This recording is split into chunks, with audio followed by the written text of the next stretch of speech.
SuperTalk Mississippi Media production. At Domino's, you can carry out one-topping pizzas for $7.99 every day.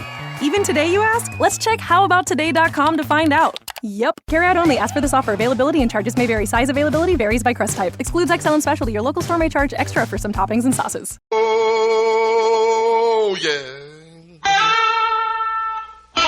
Good morning, Mississippi. Everything gonna be all right this morning. Mornings with Richard Cross. Oh, yeah. Here on SuperTalk Mississippi. Woo!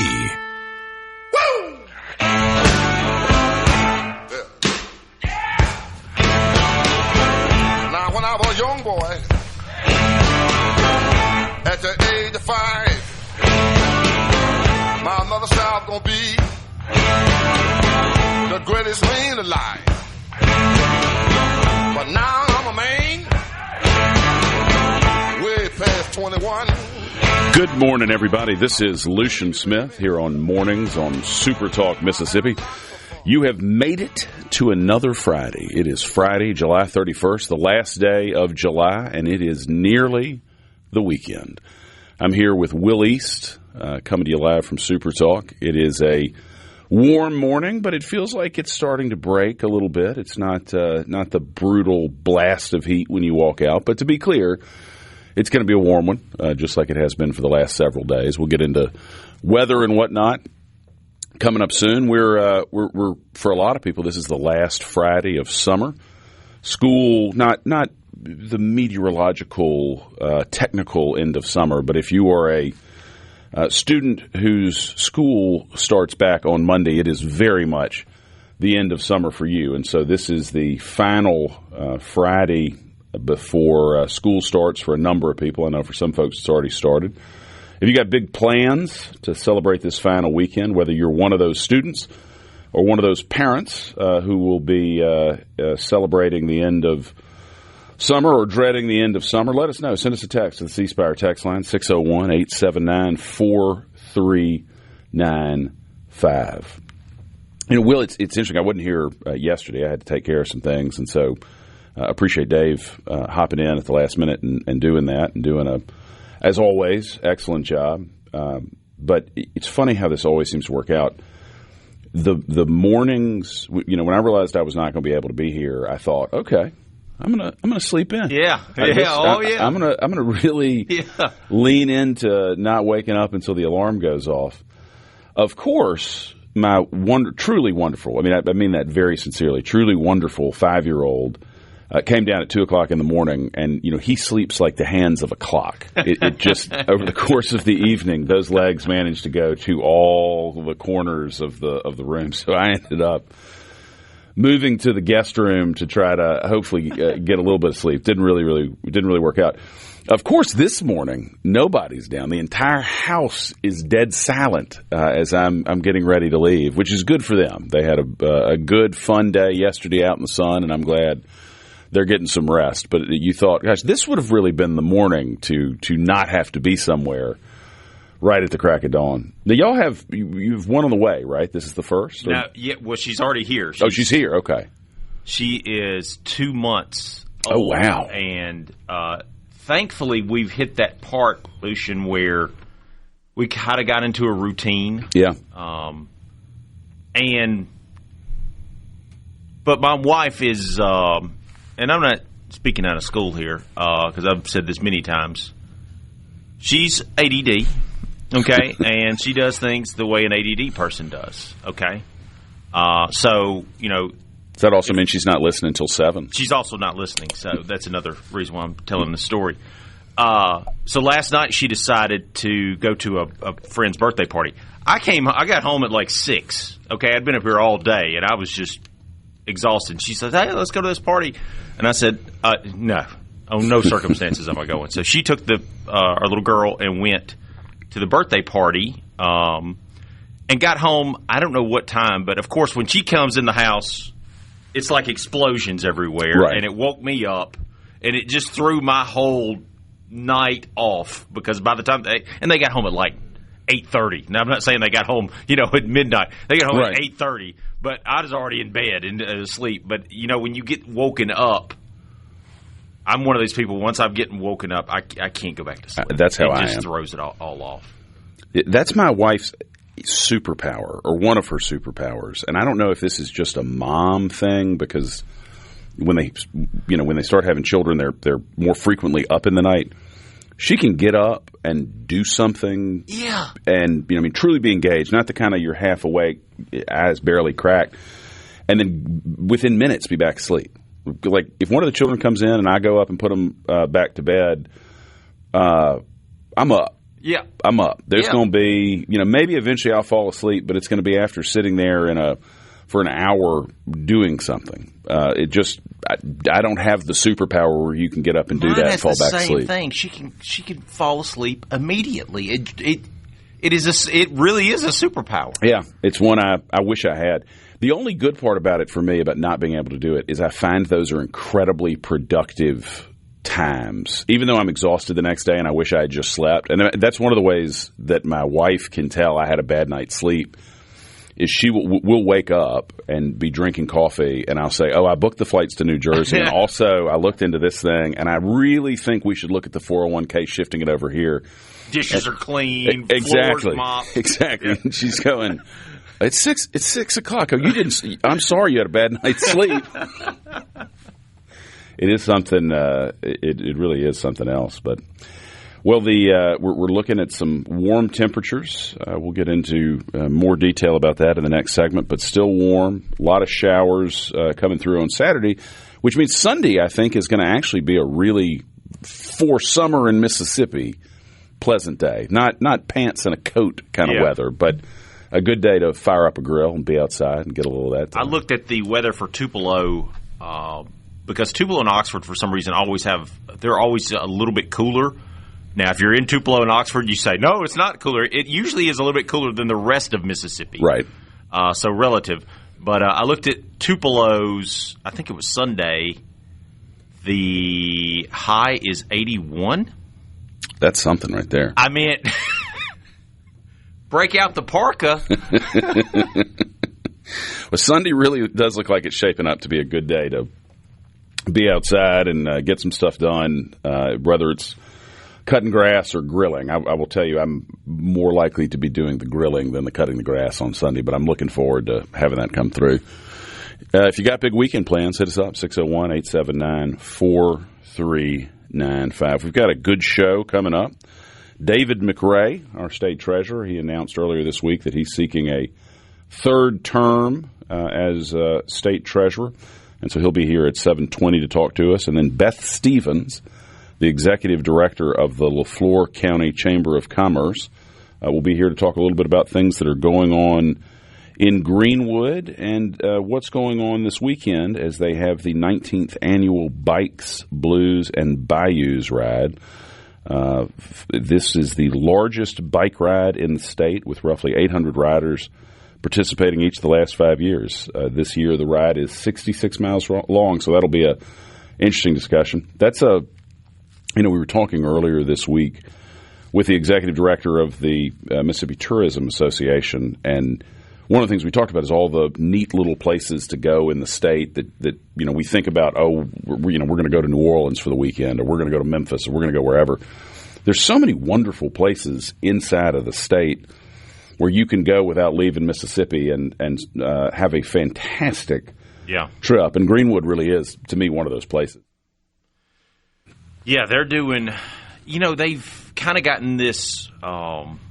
This niche of a lot of festivals, which, most of Mississippi has. Every small town, it seems, and big town, I guess, has a festival of some sort. But they're doing things that you normally, like this big bike ride that they're doing. Right.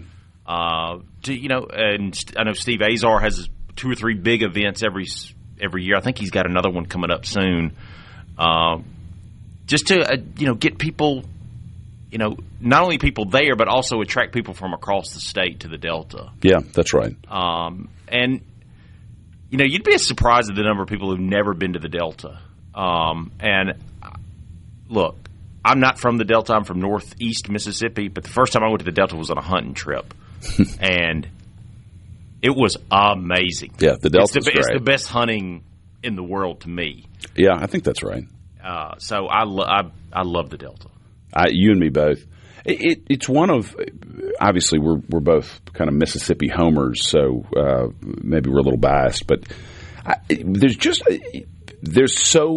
such a diverse range of places inside the state where you can go and have fun. Whether it's the coast, I agree with you. I love the Delta. You think about Pickwick and that area up there. I mean, it's just Natchez. I'm forgetting somebody. I'm forgetting lots and lots and lots of somebodies, to be clear. But just to name a few, there really are. It's a great state that offers a lot of opportunity to go have a good time without leaving. Yo, this is Lucian Smith in for Richard here on Mornings on SuperTalk Mississippi. We'll have more coming up right after this.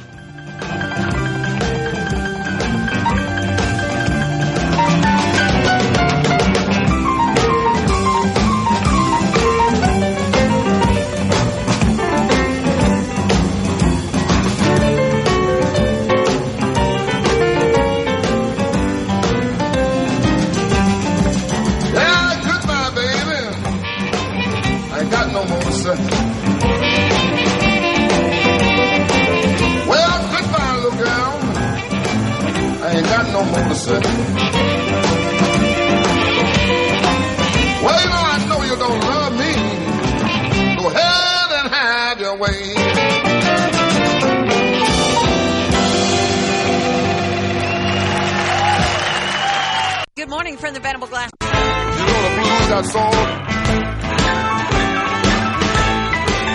Fine top said it. You know the blues got soul. Well, the blues done had a baby, and they named the baby Rock. Welcome back, everybody. This is Lucian Smith here on Mornings on SuperTalk Mississippi. It's shaping up to be a hot day, a little weather for you. The state, almost the entire state, is still under a heat advisory from 10 to 7 or 11 to 7 if you're on the coast. Highs are going to be in the mid-90s nearly everywhere, 93 in Tupelo, 95 in the Delta and Jackson area, 93 in the Pine Belt, 92 on the coast. It's going to feel hotter than that, 105 to 110 for most of the state, and a cool 108 if you're on the Mississippi Gulf Coast. Afternoon storms possible east and along I-55, but if you're west of that, you're just going to be hot.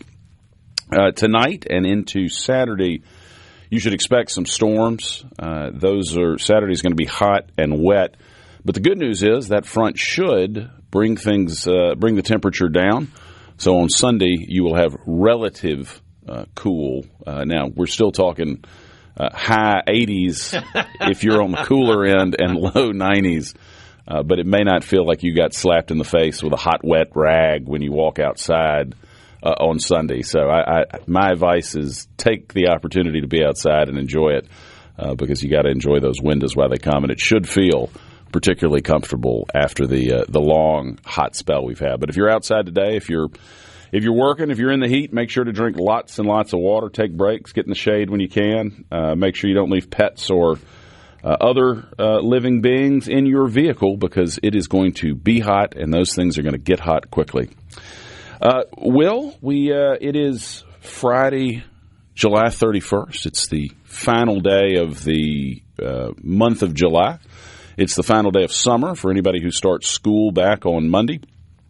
Do we have you think we got any birthdays of note today? I think we have a few. Let's see. Wesley Snipes. There we go. 64. Blade. Federal prison. Some other things he starred in are... We just didn't pay his taxes right at all. He didn't pay his taxes. Now, look, you can do a lot of things in this world. Not paying your taxes that's what they got Al Capone on, so pay your taxes. Yeah.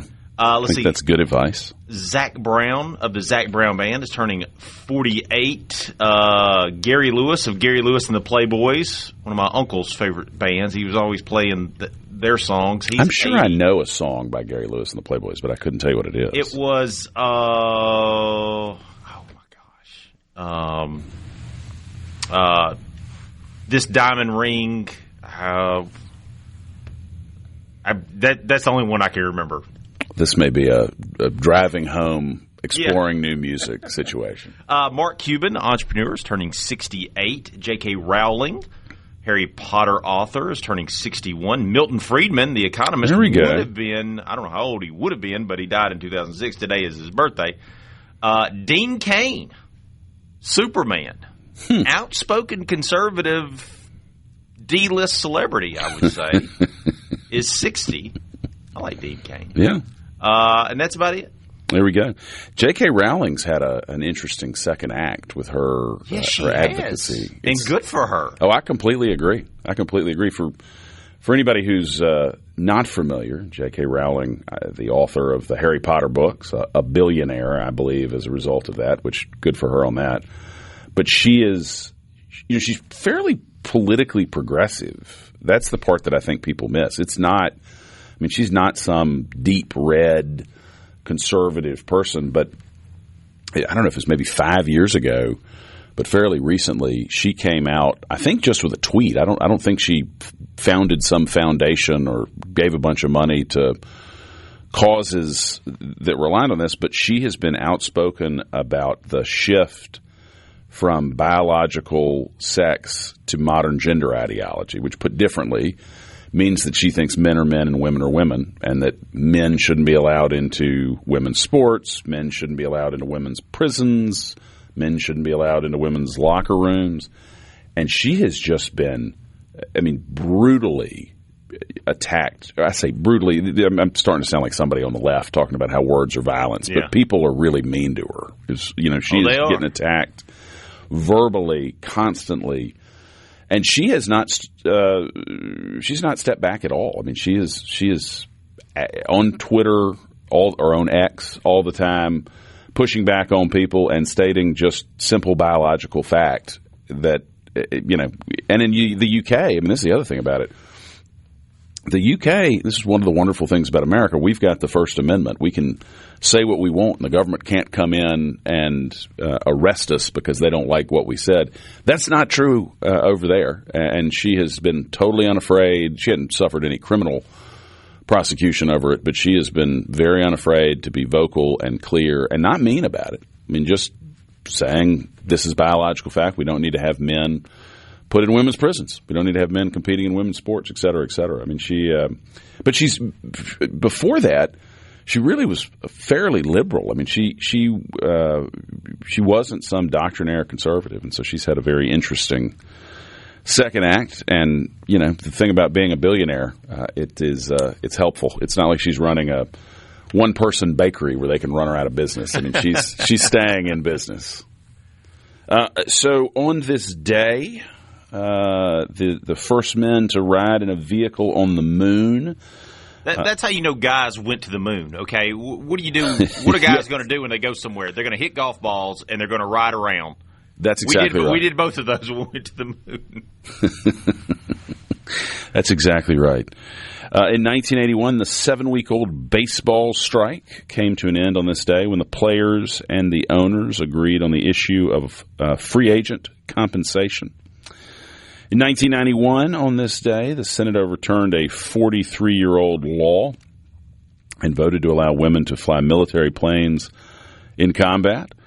In 1992, Summer Sanders became the first American athlete to win 4 gold medals at the Barcelona Olympics as she won the gold in the women's 200-meter butterfly.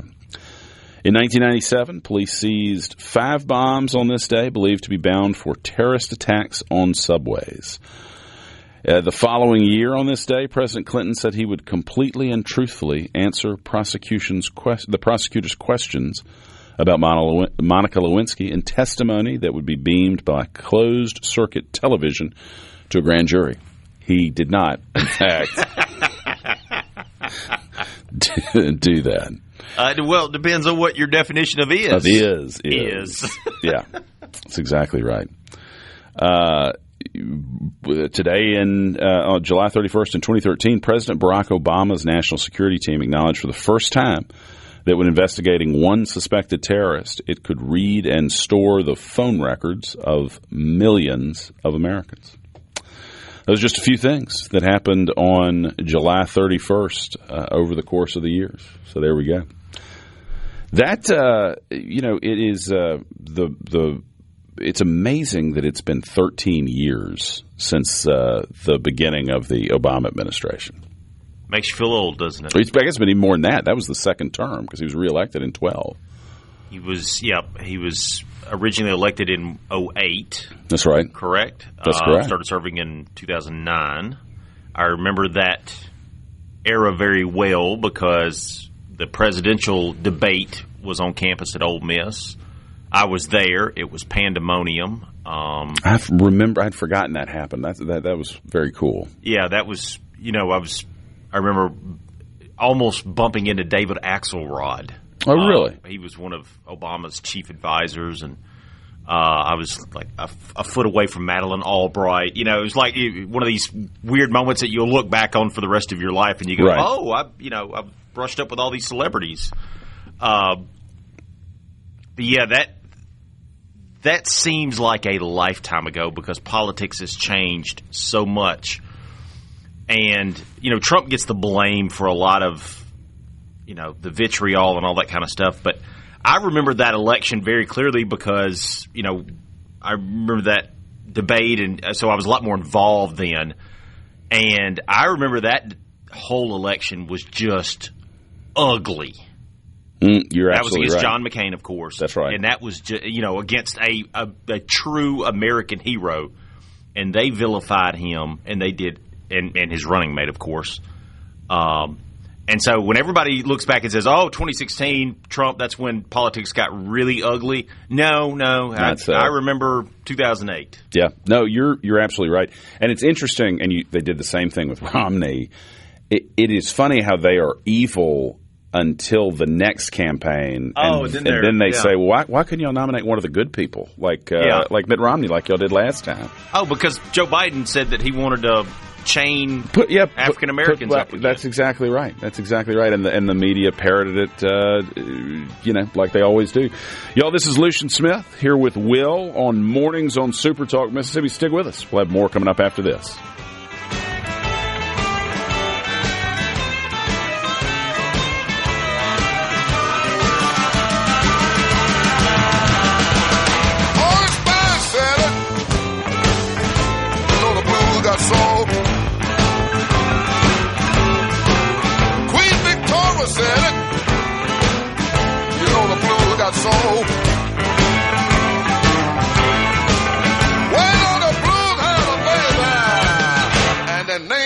Rock and roll.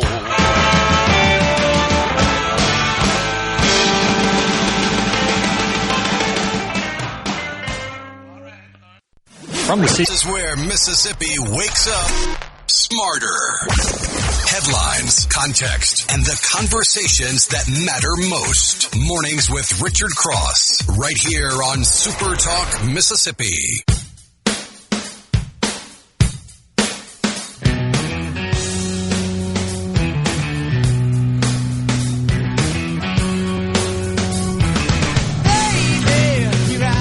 Welcome back, everybody. This is Lucian Smith here on Mornings on SuperTalk Mississippi. Ever notice how some places still know your name? At Community Bank, that's how banking works. We're a bank that knows community because we live here. And when you walk in, you're more than an account number. No matter what your banking needs are, here you'll talk to real people who care about your goals. Community Bank, a local bank built on relationships. Stop by your neighborhood location or learn more at communitybank.net.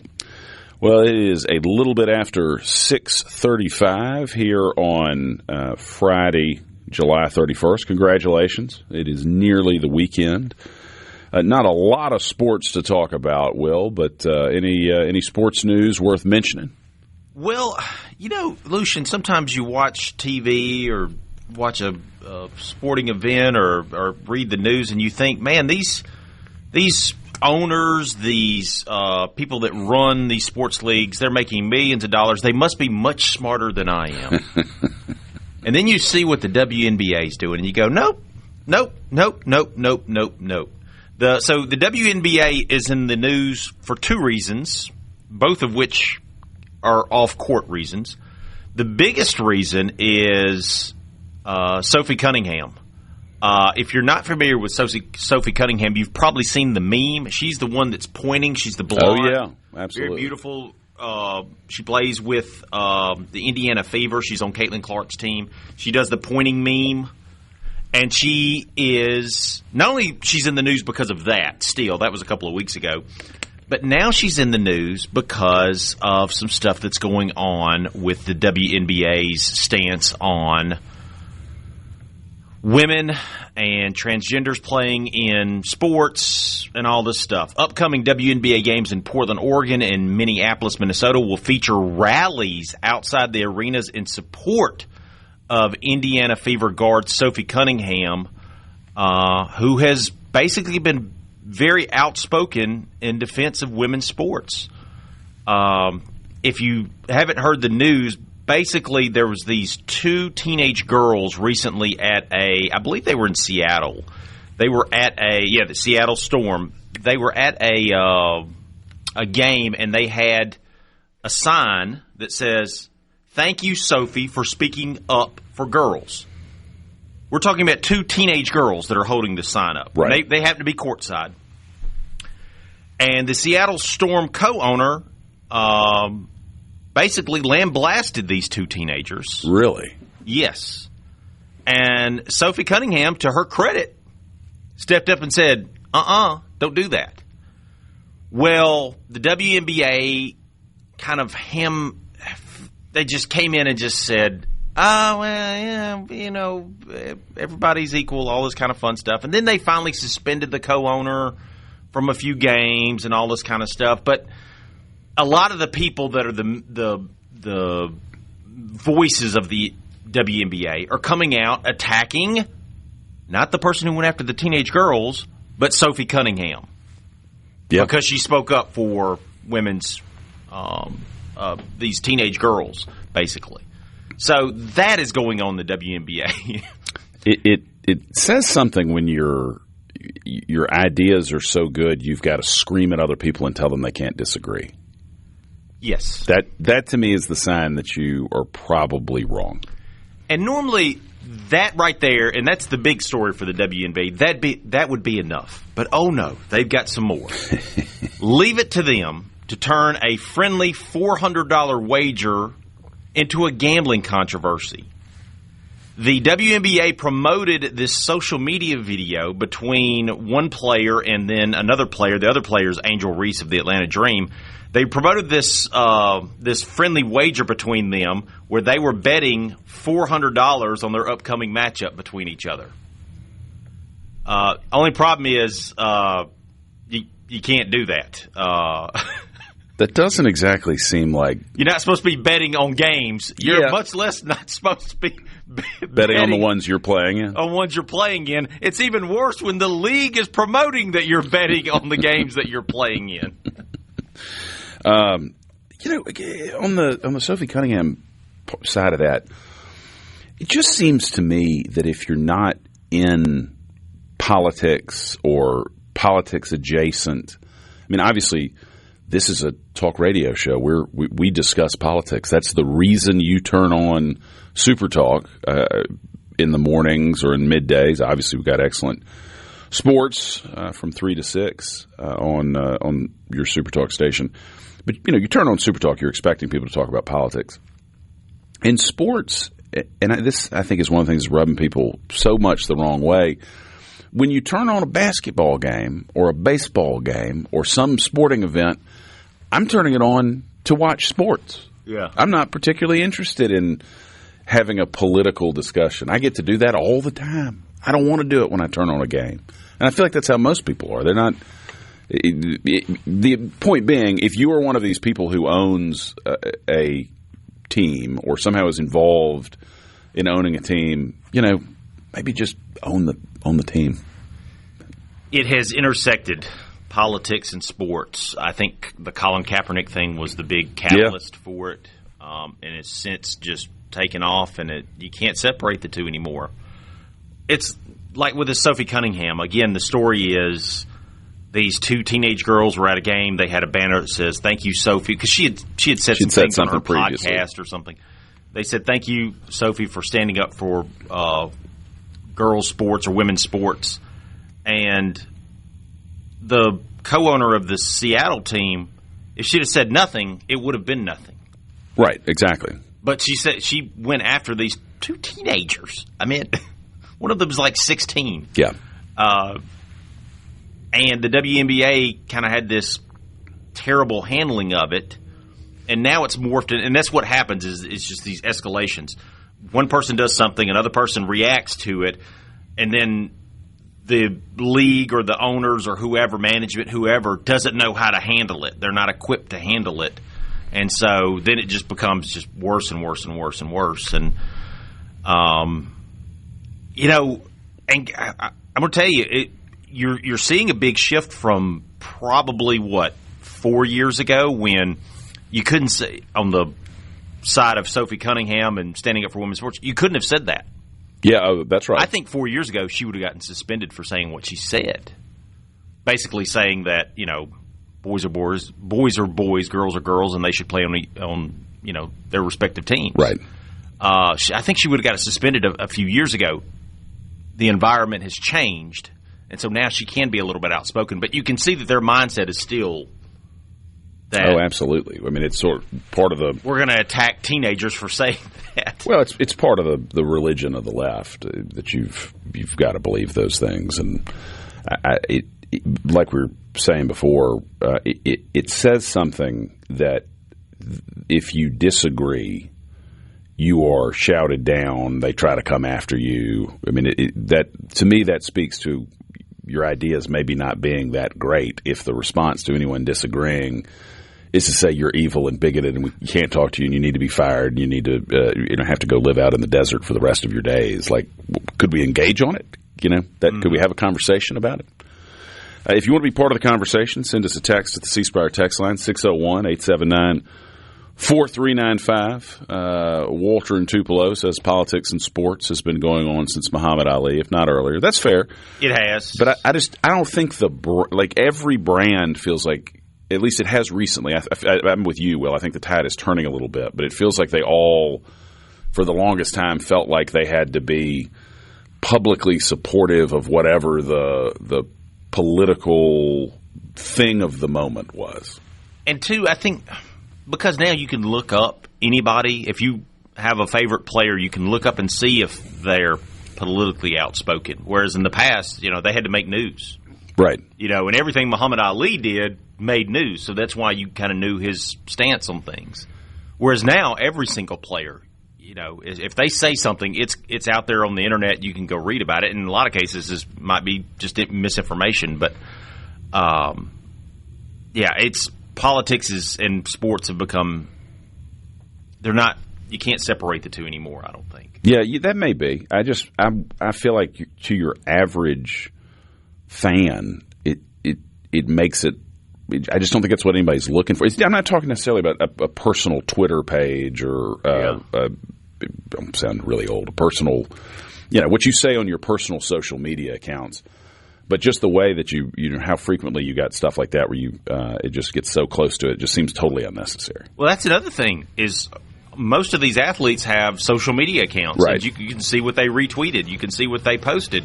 And now you kind of can look and see, they reposted something from Kamala Harris. Right. I know where that person stands. Right. That's exactly that's right. all it takes. Well, and I wonder with some of them, do they really – I mean, clearly some of them are true believers, but I wonder how many of them don't actually feel that way, but they post it because they're supposed to post it. I think to feel in that way. some leagues, I think they do feel that way. Yeah, that's probably right. Y'all, this is Lucian here with Will on SuperTalk Mississippi. Stick with us. We'll have more mornings coming up right after this.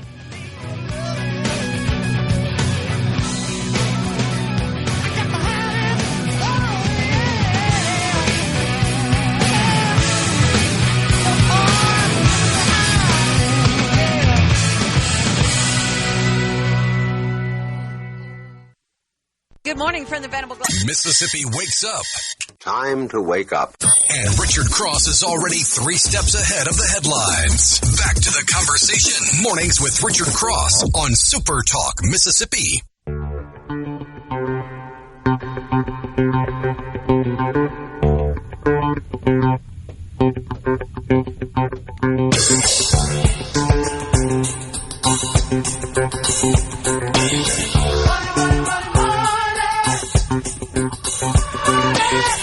Well, it is time for your lottery update, brought to you by the Mississippi Lottery Corporation. Powerball's next drawing is Saturday. It has an estimated next jackpot of $707 million. I don't know if you'll need that last 7 if you've got that first 700, but it's a full 707. The winning numbers from Wednesday, July 29th, were 30, 36, 40, 42, and 57. The double play numbers were 24, 37, 40, 51, and 55. Mega Millions has an estimated jackpot of $50 million. Its winning numbers are 34, 48, 49, 59, and 70. Lotto America's winning numbers from the Wednesday night drawing were 11, 12, 20, 26, and 33. Their next drawing will be Saturday the 1st, tomorrow.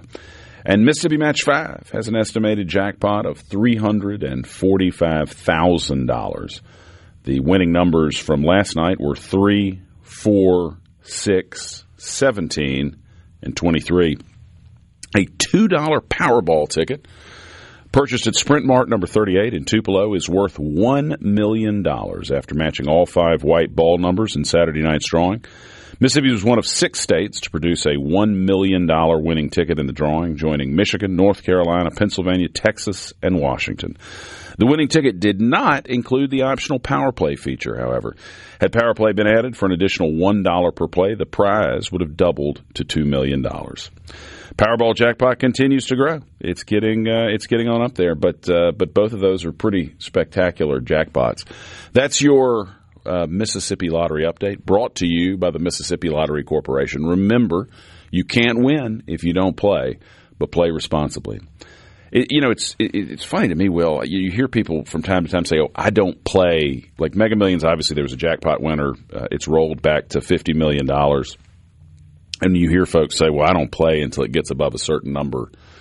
I guess good for you, because, $50 million would change my life a little bit, more than a little bit. So the folks who are like, oh, I don't play when it's at $20 million. Well, cool. I've got a family member who is pretty well off, but after it gets up to a certain amount, they'll go play. And I'm like, well, you'll play at, $600 million, but $400 million, that's not right. Good enough for you. Are you doing so well that $400 million? It's just more. There's a lot of taxes involved. It's just not worth all the effort that you got to get it. Oh, you couldn't pay me to take $400 million. Right, that's right. It's a big hassle. You don't understand. It's complicated for rich people. I got to get a lawyer. I got to take off from work. I don't want to do all of that. That is exactly right. 50 is a very reasonable number. I remember years ago. This was a long, long time ago.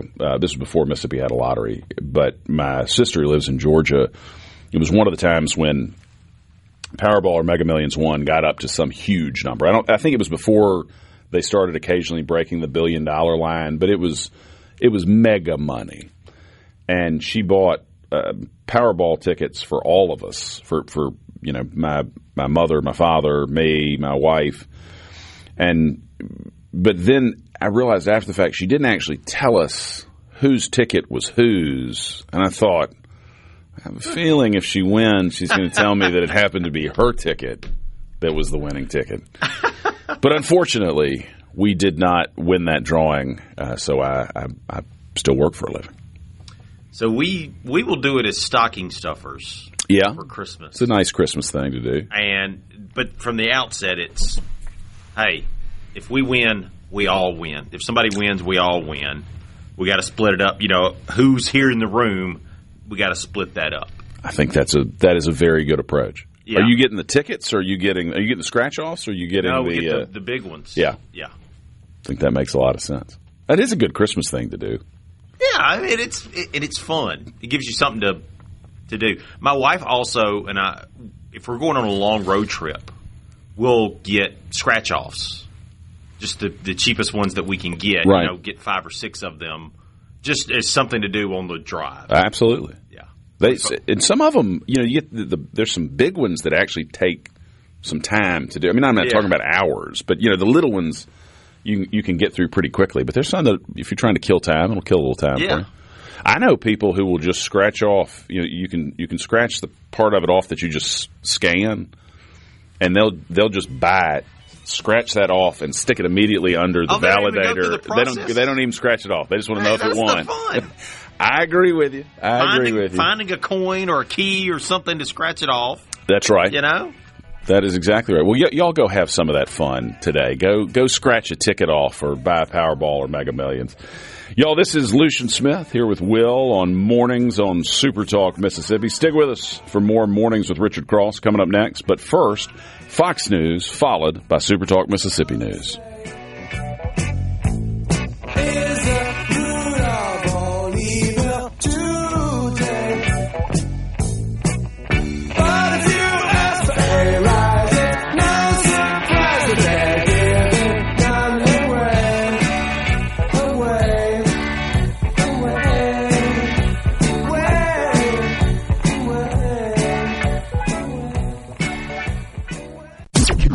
No spin, no shortcuts, just the truth, straight from the source.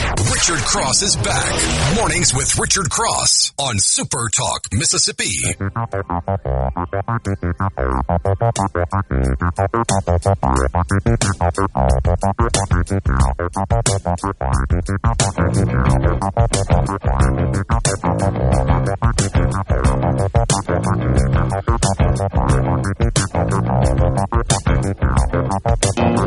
Good morning, everybody. This is Lucian Smith in for Richard here on Mornings on SuperTalk Mississippi.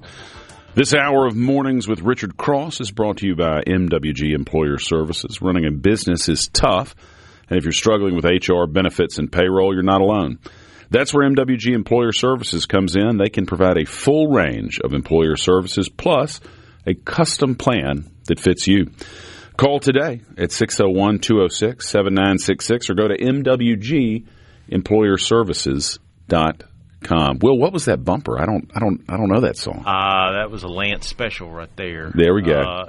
He has certain ones that are put in here that like they're always in here and you got to change them out, and that's one that I don't know why you had it in there, but it was in there. Well, somebody at 3:27 a.m. this morning texted in the C Spire text line. And you should know that the text line is available whenever. It's not necessarily going to be reviewed hot at 3 o'clock in the morning, but somebody at 3:27 this morning who texted in and said that bumper music was another of Lance's talents, and there is no doubt about that. He was great at getting that music on there. If you want to be part of the conversation, send us a text at 601-879-4395. You can do it apparently even at 3 o'clock in the morning. So thanks for the Alan Parsons Project. Okay. All right, I can see that. We've got a couple of folks. Boy, that Mose and Gene and Mendenhall, that was quick. It sure was. That's one of the wonderful things about the community of this show. There's no lyrics in that, in the part that we played at least. So that was just music memory right there. Yeah. No, that's impressive stuff. That's impressive. Good job, Gene and Mose, and thank you as always for being part of the show and helping us keep things straight. Yeah, no, the C Spire text line is great for so many things, including when you're wrong. That when I've both me and you've probably had this experience. I know others have.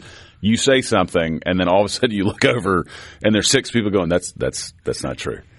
I remember this has been years ago, but I remember once during football season, my brain was clearly not completely awake, and I said that Mississippi State was off this weekend because we were away, and so my mind was thinking, I'm not going to Starkville.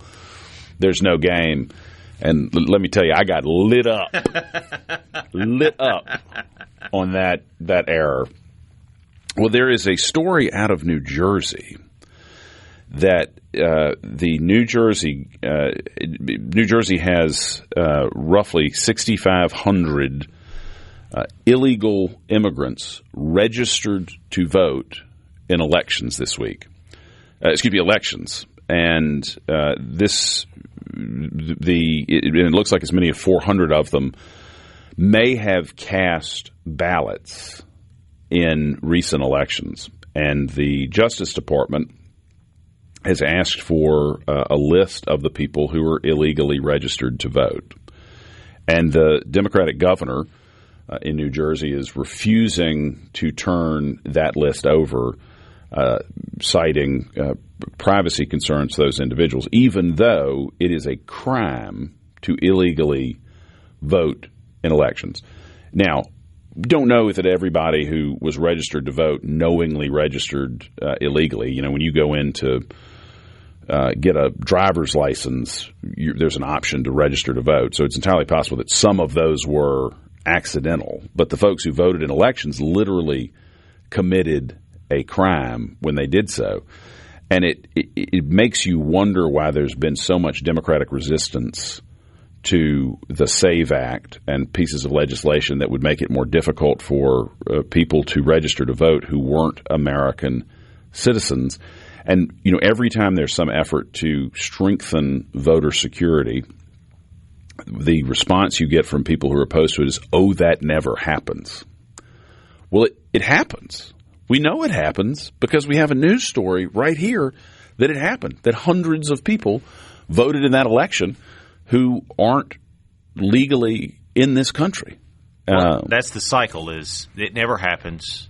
It does happen, but it's not a problem. Exactly. And then the final stage of that is, yes, it happens, and it's a good thing that it is happening. Yes. And I should say we don't know that all these people were illegal immigrants. They were non-Americans. That is the important part. Some of these people may have been legally in the country. Now, they say it was a software error that allowed it to happen. And so, you know, it's entirely possible not every single one of these people who was registered was part of some illegal scheme. They may not have realized it. They may have been legally in the country, gone in to get their driver's license, and the software accidentally registered them. But 400 of them cast ballots. And that to me is the reason that these sorts of things like the SAVE Act, and Governor Reeves was one of 23 governors who's reached out to Congress urging them to pass that during this session. That's why those sorts of things are so valuable, because it's very difficult to detect voter fraud. I mean, that's the reason you have to have these sorts of mechanisms. And you're right, Will, that is exactly what the cycle is. It never happens. Well, okay, could we put something in place to sort of validate that it never happens? Oh, that'll keep people from voting. You can't possibly do that. But if they're not illegally voting, who's it going to keep from voting? You know, it does. You know, I'm not a conspiracy theorist, but it kind of makes you wonder how much do Democrats benefit from some people voting who probably shouldn't be voting. But I mean, 6,600 doesn't sound like a big number when it comes to and this is the argument that national pundits on the left have said. Well, in a presidential race, I mean, you got millions of voters. Statewide, you got millions. Well, what about the local election? I don't know about you, but I had a relative who was running for a local election as a supervisor and lost by single digits. And if this happened in a county, 6,600 votes, that could swing a local election. Right. That's absolutely right. It also, even if it doesn't have an effect, every vote that is cast illegally dilutes the value of your vote. So, yeah, I mean, are elections being swung by non-citizen voting in this country? No, there's no evidence of that. I doubt that is the case. But it would make a lot of sense to have some verification mechanisms in place so that we could make sure that people weren't doing it. And, you know, the answer will be, well, it's already a crime. Well, fine. I mean, that's great that it's already a crime, but unless you're actually going out and finding out who's doing it and prosecuting them for doing it, then it doesn't matter that it's a crime. It's not really illegal if no one's being prosecuted for it. Selling drugs is illegal, but we still set up stings and, you know, arrest people and do proactive investigations to prevent people from getting to that point. That's right. But it reminds me a little bit of what we're learning with Fauci. And it is the willingness of the mainstream media to push a narrative that's consistent with the talking points coming out of the DNC, right? You know, they're happy generally to tell you there's no illegal voting. These are not the droids you're looking for, over and over again, as a way of preventing these sorts of laws from passing. And we saw it. We saw it with the Fauci stuff, right, where he was telling them he was giving them essentially talking points, and they used it as a way of crushing any sort of dissent from the policy at the time. It's the same thing here. And I don't know offhand how this New Jersey thing was discovered and became a real story, because even the New York Times is covering this, which shows you that they weren't able to sweep it under the rug. But hopefully we will see Congress take action. I believe the state took some action this year on this topic, and I think it's a good thing, because these things are very difficult to detect, and having some detection mechanisms helps us know whether it's a problem and helps make sure that it doesn't happen if it's at risk of being a problem. Yeah, the governor of New Jersey said that she immediately ordered an investigation after the error was discovered, and that the state's Division of Elections is removing ineligible voters from the rolls. She said that fewer than 400 of those 6,600 improperly registered cast ballots. So 400 improperly cast ballots.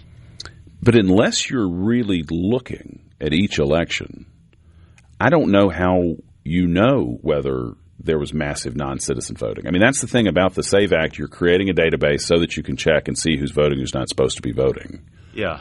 And that to me is one of the big arguments for it is, we say, it doesn't happen, but no one is going back and verifying that it didn't happen. Nobody's going in states like California, where voter harvesting is legal. Nobody's going and making sure people aren't turning in fake absentee ballots in the names of all these people who've been illegally registered.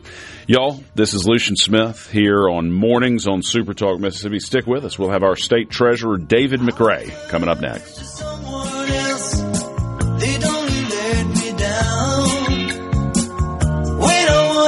Share my life, I had no doubt in my mind. It's been you, woman, right down the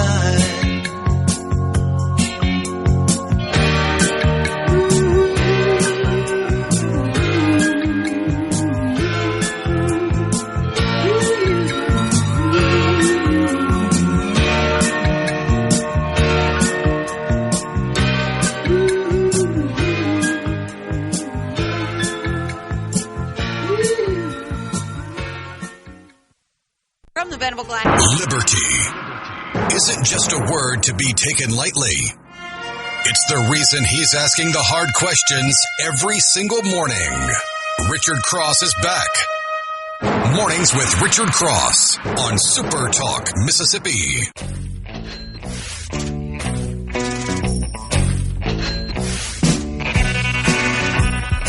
Good morning, y'all. This is Lucian Smith here on Mornings on SuperTalk Mississippi.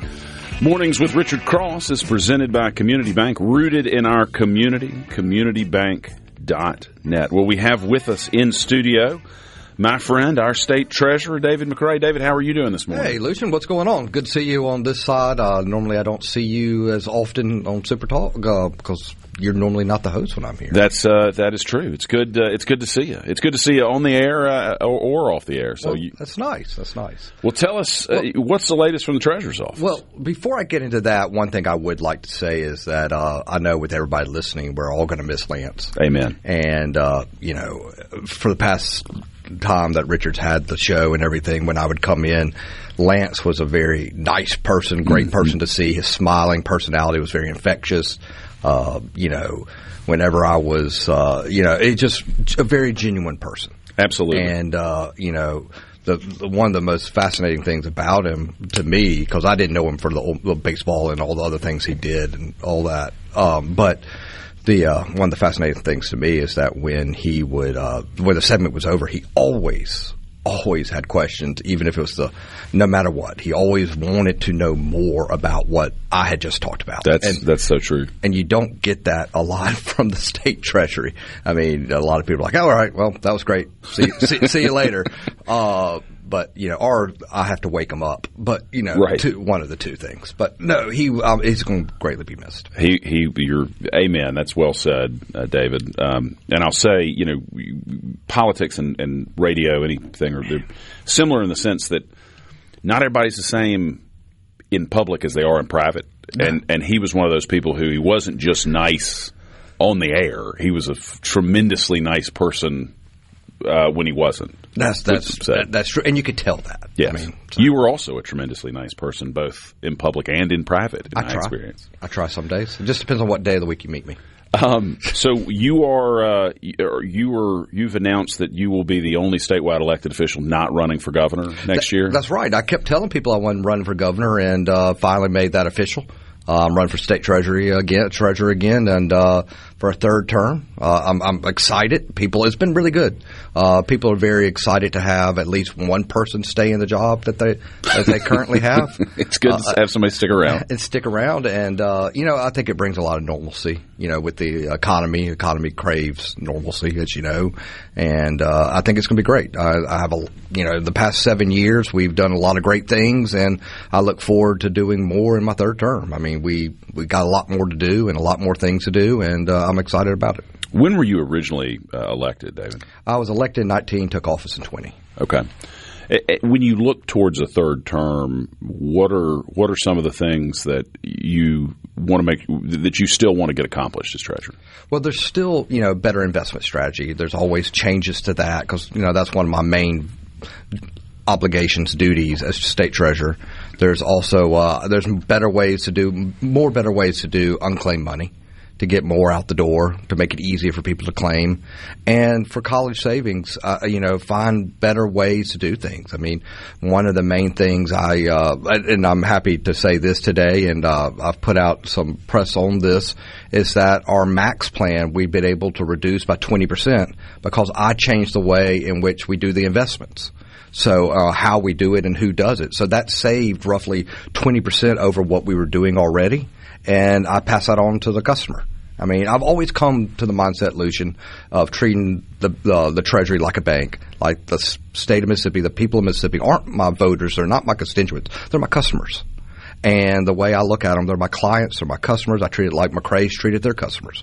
And whenever I can find a way to pass savings on through doing something better, that's what I'm going to do. And that's what we've done with Max. I mean, the Max plan was rated the 6th best in the country under my leadership. And for people who don't know, Max is the prepaid program? No, Max is our college savings program, our 529 program we have here in Mississippi. And it is the program. It's not the prepaid one. It's the one that's more like a checking account. Okay. So you put as little as $25 into it, and it gains interest. You pick how it's invested and all that. If kind of like a 401k in a sense, in that way. And you pick how it's invested and everything, and it goes from there. So, and when it's time to go to college, you just take it out piece by piece, like a checking account, and it can be applied to in-state, technical college, out-of-state, room, board, parking, food, whatever you would need for college, supply-wise or whatever you need, it applies to. And it's now ranked number 6? It's number 6 in the country. Wow. That says something. And we're reducing the fees in it by 20%. Really? So that's my big announcement. I'm excited about that. And just because, like I said earlier, it's the way we change how it's invested and who does the investments. We're passing that savings on. So, did you switch who the I don't know the technical term, but whatever the company that I think of Vanguard doing it in some places, that whoever that person is that what got switched? So we streamlined it. We took out the middleman, and that's how you got fees down. That's right. Good for you. If somebody, because people, this used to seem like just something you said. Now that I have a kid who's 8 years away from college, I'm more aware. Our children the same age. Yeah, exactly. If somebody is sitting out there listening to this going, maybe I ought to do a little bit of investing for college, where do you go to learn more about Mississippi's Max program? You go to our website, treasury.ms.gov, and you go there, and all the questions that you may have are probably going to be answered on there, but it's a lot of stuff. I mean, I put everything on the website that you could possibly imagine. So if you have any questions, you can always get a hold of my office or email my office, and we'll be more than happy to do it. You have also dealt a lot with the Impact program, right? Which is as I understand it, the prepaid college tuition program. That is the prepaid version. First of all, can you kind of explain to people how that works and how it's different from Max? Yeah. So the prepaid plan is the one that it pays for college. It locks in a rate today for college. So if college costs $1 today, then it's going to cost $1 by the time your child goes to school. And so with the rising cost of tuition due to inflation and other concerns, it's a great deal. I mean, and the difference is between Impact and Max is that Impact is really just for tuition. Impact is really for tuition. Impact is really for in-state schools. It's meant to keep people in Mississippi. It's meant to keep people going to an in-state college or university or technical school, and it's really only meant for tuition. This may be a little too in the weeds, but for people who are curious, let's say your kid gets a scholarship and you don't need the money that's in Max or Impact. What happens to the money? Is there a way to get it back? Or? Yeah. I mean, we see that all the time with people who get scholarships or end up not going to college. If that is the case, you get that money back. Now, if you get a scholarship and you decide to keep on going to school like a master's or whatever, you keep using that money towards your master's program. Now, it won't count about the same, but that's getting a little in the weeds, as you say. Yeah. And on the website, it explains all this. So it's really good. And look, it's one of the best investments you can make for your child. So the tricky piece with Impact for the Treasurer's Office in the state, right, is because the state bears the liability. It's like a pension fund. It's got to be adequately funded. And what have you done there? I know that was something you focused on. So when I ran in 19, one of my biggest concerns and one of the things the people in Mississippi came to me about was that they had these legacy plans, the old plans that were originally started, and that they were underfunded. They were roughly 70-something% funded when I took over as state treasurer. I'm proud to say today, after our meeting a couple of days ago, that they are roughly 106% funded. Goodness gracious! So they're fully funded. They're backed by the state. So meaning we would have to pay it, if something bad happened. But yeah, I mean it's fully funded. Anyone who has these legacy plans, they are safe, secure, and anyone who has one of the new Horizon plans, which were started after the legacy shut down, it's roughly 140% funded. And I did that. I'm very proud of that, and it's something that I'm proud of my team for doing and working with me. But changing the investment strategy of that as well. I mean, that kind of fixed a lot of the problems. Good for you. I have to think there are a lot. Because at the end of the day, ours is backed by the full faith and credit of the state, right? I mean, the state would have had to figure it out if the Impact one is backed by the state. So one of the questions we've got on the C-Spire text line before we go to break is, can you participate in both Max and Impact? Of course, yes. And I encourage anyone to do that because the Impact only handles tuition, really. And the Max plan handles everything else plus tuition. So, if you want room and board, supplies and all that, the Max can pay what the Impact lacks. So a smart strategy is to do both. We see a lot of people doing it. Can you stick around with us for another segment, Treasurer? I'd love to. Y'all stick with us. We got David McRae, our state treasurer, here on Mornings with Richard Cross on SuperTalk Mississippi. If you got questions for the treasurer or want to be part of the conversation, hit us up at the C-Spire text line, 601-879-4395. So they say,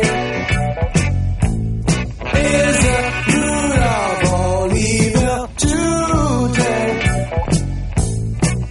But if you ask for a rise, it's no surprise that they're giving none away.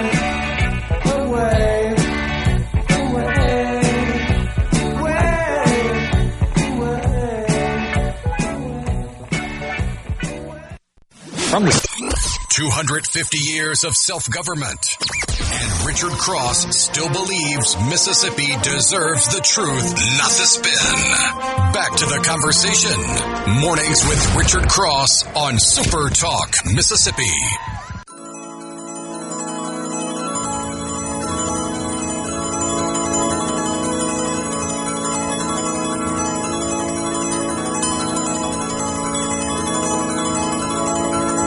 Welcome back, everybody. This is Lucian Smith in for Richard here on Mornings, presented by Community Bank. Rooted in our community, communitybank.net. We've got with us our State Treasurer, David McRae. And if you've got questions or want to be part of the conversation, send us a text to the C Spire text line, 601-879-4395. Well, Treasurer, you've been doing a little bit of work with the Department of Justice, if I'm not mistaken. In a good way. I mean, when the Department that's right. You've been working with the Department of Justice. There we go. Well, yeah, when the Department of Justice calls and wants the Treasurer's help, the Treasury's help, my help, I'm more than happy to help. I just came back from meeting with the DOJ, and what we are going to start doing to prevent more, to help prevent more fraud from occurring, especially and protect the Treasury, is that now we are going to be sharing information across state lines regarding people who are committing fraud. So I have joined with the DOJ in essentially a fraud task force type group of sharing information, and I'm very proud of it because to be invited by the DOJ to come speak to the DOJ, and I will say it is one of the most intimidating things to talk to a large room full of U.S. attorneys from the Southeast, and they're all intent on you. I mean, it's a bunch of lawyers in there talking, and I'm a lawyer, and I still was intimidated by them. But it's great because fraud does happen in Mississippi, and we want to protect the Treasury. And I have roughly 37 people working for me. I have roughly 8 people sitting on and protecting roughly $500 million of unclaimed money that we need to give back to the people of Mississippi. And is that the principal focus, the fraud in unclaimed property? It's really fraud all over the Treasury. Okay. But my main focus at the moment is unclaimed money, because it's a honeypot for people to go after.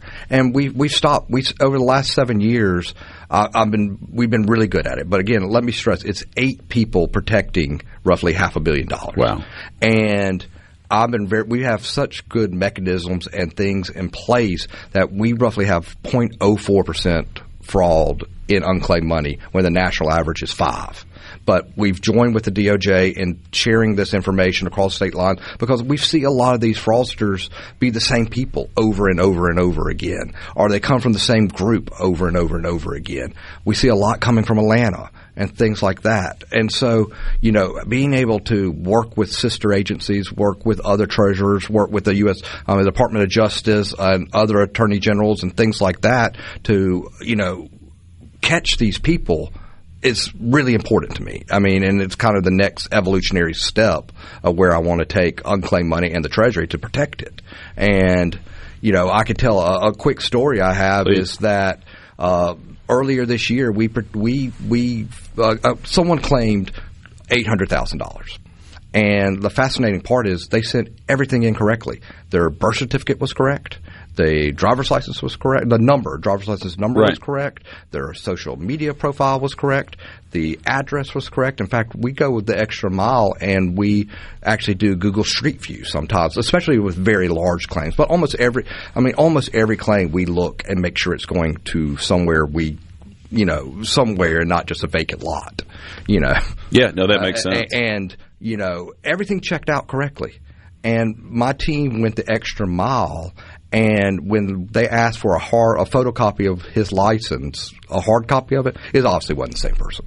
Fascinating. So, but if they had not gone that extra mile and done that, that money would have gone out the door. And once it leaves our door and crosses state lines, it's gone forever. And, it's just gone forever, or it's almost impossible to get back the full amount. And remember, this is somebody's money in the state of Mississippi. It's not the taxpayers' money. It's not the state's money. This is somebody's money. And as I've said before on the show, and I say when I speak, is that Mississippi State did a study for us, and this money overturned 7 times into the local economy.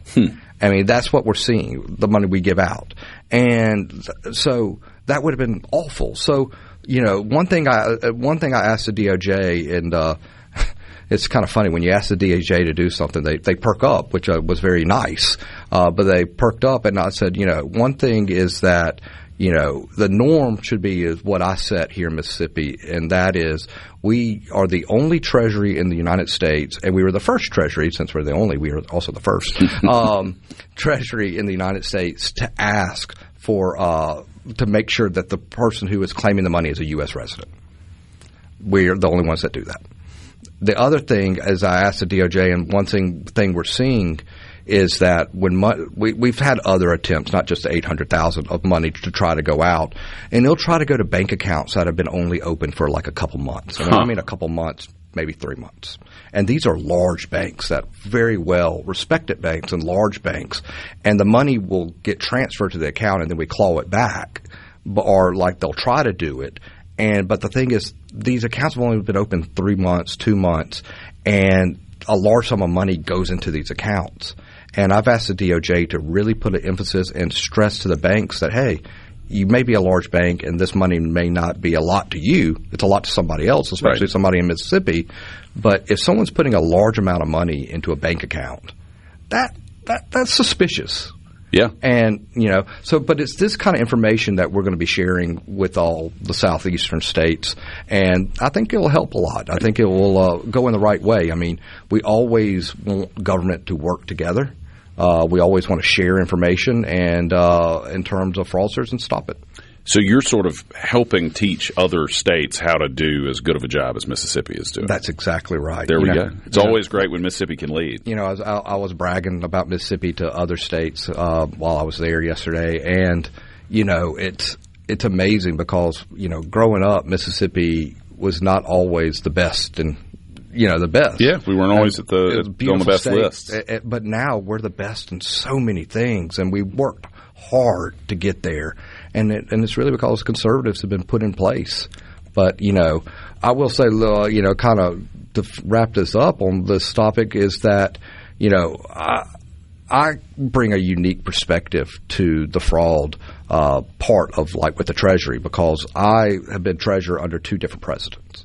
And, with the Biden administration, he didn't care one lick. His administration, his DOJ didn't care one lick about fraud. Really? We would ask for help. We would ask their U.S. attorney for help. We would ask anybody for help, and really just kind of ignored and moved on. But the Donald Trump administration, with his executive order to fight cybercrime, his aggressiveness through his DOJ, have been a great partner. They perked up. They're interested. They want to help. And it's just hard to do. But they've been a great teammate, and they want to help do it. That's wonderful. Not surprising, but wonderful that they're doing that. For people who don't know, tell us a little bit about what unclaimed property, what that really is, how and how they can go look for it. So unclaimed money, what you do, you can go to treasury.ms.gov. You can go to the unclaimed money section, and you just type in your name, your business name, your relative who may be alive or dead, and if you feel you're entitled to that money, and that is you're the rightful owner of that money, or your relative can't find it and you find it for them, you just go, put in your name, fill out a couple little questions, make sure you're a U.S. citizen, and then send it in, and we will send you a check as soon as we can. I really put the caveat on as soon as we can. Again, we're just 8 people up there trying to catch fraud, trying to make sure everybody's legitimately getting their money. So be a little patient with us, but you'll get it when as soon as we can get it out the door, and we want to get it out the door really fast. What are the sources of unclaimed money? I know there are a lot of different ones, but these are an insurance company trying to send you a check and you never take it, that sort of thing. What's the source of this? It comes from a lot of different areas. The main ones we see are like utility payments. When we see a lot in May when colleges let out and people have down like a payment into a utility or a condo or apartment or whatever, and they leave and they can't find the address. Life insurance policies are on there. We see a lot of wills probated are on there. There's a charity here that a couple years ago I helped. A very prominent family in Mississippi had all passed, so their foundation was actually wrapping up. And they had given a lot of money to the School for the Deaf and the Blind, about $250,000. And the last member of the foundation died around 2016, I think. And when she died, it had to wrap up. And what had happened is the address had got inverted. And so the bank that it was with messed up and got inverted and didn't send it for the School for the Deaf and the Blind. And so it sat in the coffers at the Treasury. My team found it, and they awarded the School for the Deaf and Blind $250,000. Wow. David, can you stick with us and we'll talk a little bit about PERS before we finish things up? Y'all stick with us. This is Lucian Smith here with your State Treasurer David McRae on Mornings on SuperTalk Mississippi.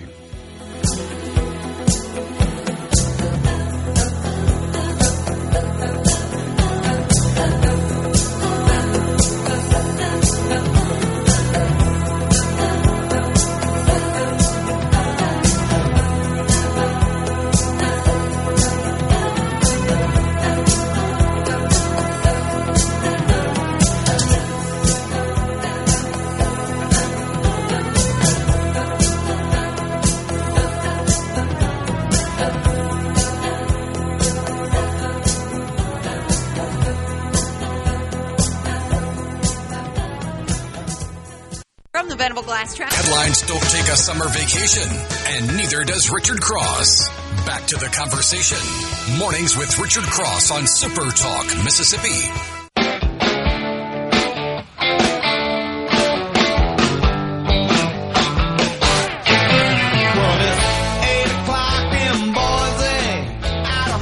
Welcome back, everybody. This is Mornings on SuperTalk Mississippi.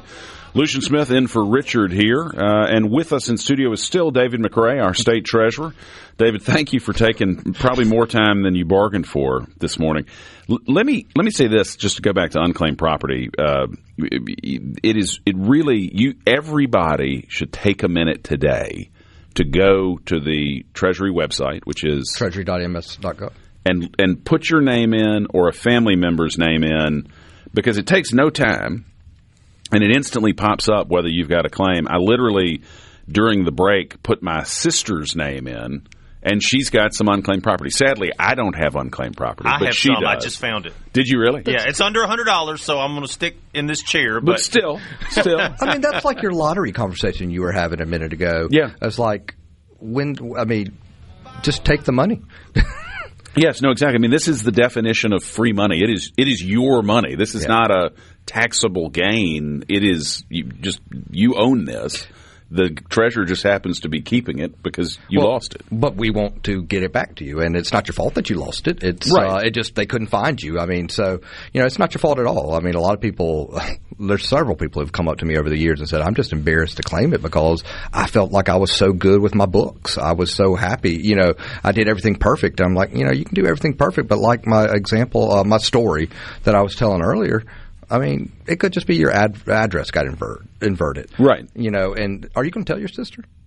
I assume she's sitting at home with her ear by the radio anytime I'm on. So I bet she's already on the website claiming it. There you go. I don't actually believe that, for the record. But let's talk for just a second about PERS. You obviously serve on the PERS board and have been a big part of the discussions about what's going on at PERS. How are we doing right now in terms of funding of how the program is funded and the unfunded liabilities? Depending on which numbers you look at, PERS is roughly somewhere between 23 and 26% funded. 23. Sorry, I got my numbers confused for a second. $23 billion or $26 billion in the whole. Okay. It's roughly somewhere between 58 and 62% funded. And but that sounds bad, and it needs work. It needs some love. But on the shining side of it is the investments are in the top percentile. Our assumed rate of return is 7%, which means for those listening that we want to hit 7% returns every year, and that's great. It's what it should be. It's what the national average roughly is. Our rate of return this year was 17.3%. Nice, and that puts us in a portfolio size of pensions like ours in the top percentile.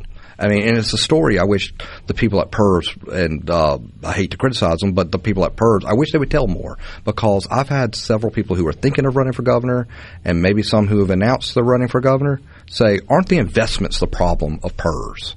And no, they are actually the saving grace of PERS, especially for people Tier 4 and below. And as always, I need to always say this. I always say it, but if you're in Tier 4 and below, you are guaranteed your money. We will find a way to pay you. You've worked for the state. You signed a contract with the state. We owe you your money. That's such an important point. You know, I always tell people that, and it's my job or my responsibility to find a way to make that work. And you know, they have the new tier, and we'll see how that works out. I don't know. But you have the new tier is more like, I know it's not a 401k, but it is a similar thing. You put money in and you invest it. There's a part of it that is like that, and then there's a part that's like the current plan. Okay. But with tier 4 and below, it needs some help. I mean, it needs funded a little bit, and I'm ready and willing to work for with the legislature whenever they want to try and fix the problem. What is if we're doing so well on the investing side, what is the problem with PERS? So the Democrats back in the early 2000s decided they would make a new tier, and this was tier 3 for those keeping count at this point. Tier 3 and below, they would decided that they would do a 3% plus compounded interest COLA. Now the 3% is not the problem. The compounded interest part is the problem, and we've kept the compounded interest, and the Democrats put us in this mess. So we are just trying to find a way out of the mess that they put us in. And it's just going to take time. It took time to get in the hole, and it's going to take time to get out of the hole. I mean, it's just how the world works and how investments work. But nobody's coming for the 13th check. No one's coming for the 13th check. I mean, there is no 13th check for Tier 5. Okay. So that got taken out.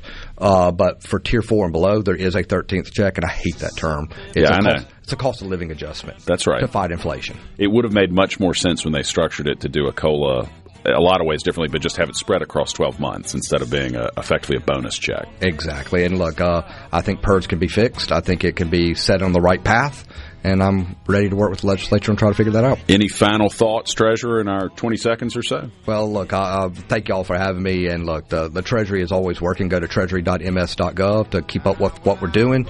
If you think you have unclaimed money or want to get involved with college savings, go there.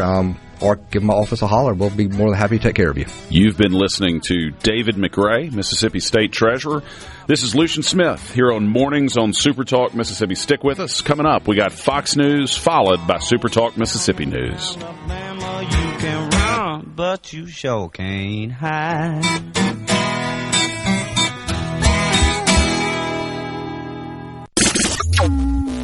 Reaching across the state and across the aisle.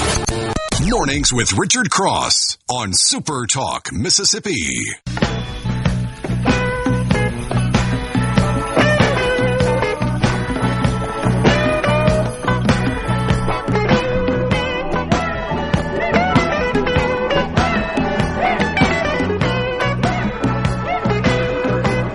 Good morning. You are listening to Mornings on SuperTalk Mississippi. This is Lucian Smith in for Richard as we begin the third hour here on Friday, July 31st. Congratulations on making it to the end of another week. We've got with us here on the line Beth Stevens, the Executive Director of the Leflore County Chamber of Commerce. How are you doing this morning? I'm great. How are you today? I am doing well. Appreciate your taking the time to be with us. How is everything in Leflore County today? Well, it's a little hot, but hey, it's August, and that's normal for us here. But we're looking forward to a great weekend here in Greenwood. Well, Greenwood's always a great place to be. We were talking about this in the 6 o'clock hour. It's I think a lot of people forget what a great place that is to come and visit and spend some time. Yes, absolutely. That is so true, and there's always something happening here in Greenwood, and this weekend is certainly no exception. Yeah, tell us a little bit about the festival going on. So there are a lot of moving parts happening this weekend in Greenwood. The Bikes, Blues, and Bayous, that is our signature event here at the Chamber in Greenwood, and this is the 19th annual year that we've done this event. And so we're going to be welcoming cyclists to Greenwood from literally all over the country. And not only that, that's happening tomorrow morning, but starting today, we've got a lot of activities, including a huge sidewalk sale that all of our downtown retailers and merchants will be having. We've got Food Truck Friday starting at 11 o'clock this morning, and that will run through this afternoon into the early evening. We've got some live entertainment happening tonight. We have a big block party on Howard Street, so we've got that going on. And then, of course, tomorrow morning early at 7 a.m., we will have hundreds of cyclists rolling through downtown and out onto the county roads for the big bike ride. So lots happening here. If people want to learn more about the festival, what's the best way to, or the race, what's the best way to learn more about it? Yeah, so we have a website for the bike ride, and that will give you all of the information that you need as far as the all of the details that go with that event. As far as all of the activities happening this afternoon and tonight, things are changing so rapidly, and we're updating schedules on a regular basis. So the best way to keep up with it would be through either the Chamber or the Main Street Greenwood Facebook page, because they are helping, coordinate some of these events that are happening this afternoon and this evening. So that's where you can find probably the most updated information is on the Chamber's Facebook page or the Main Street Greenwood Facebook page. How is Greenwood doing on the tourism front more broadly? I mean, when Viking was, I think about the Alluvion, people coming up for weekends, going to the cooking school. How has that changed with the purchase of Viking, or has it? There's not been a whole lot of change because, when Viking was bought out, the cooking school, the hotel, the spa, all of that was left intact. And so that has continued to be a great opportunity for, tourism here in Greenwood. And, that has not really slowed down any. That has been something that has been a constant, has been a consistent, and we are still seeing a lot of people coming to town for the cooking school, for the spa, for the whole Alluvion weekend experience. So that's still been good for us here in Greenwood.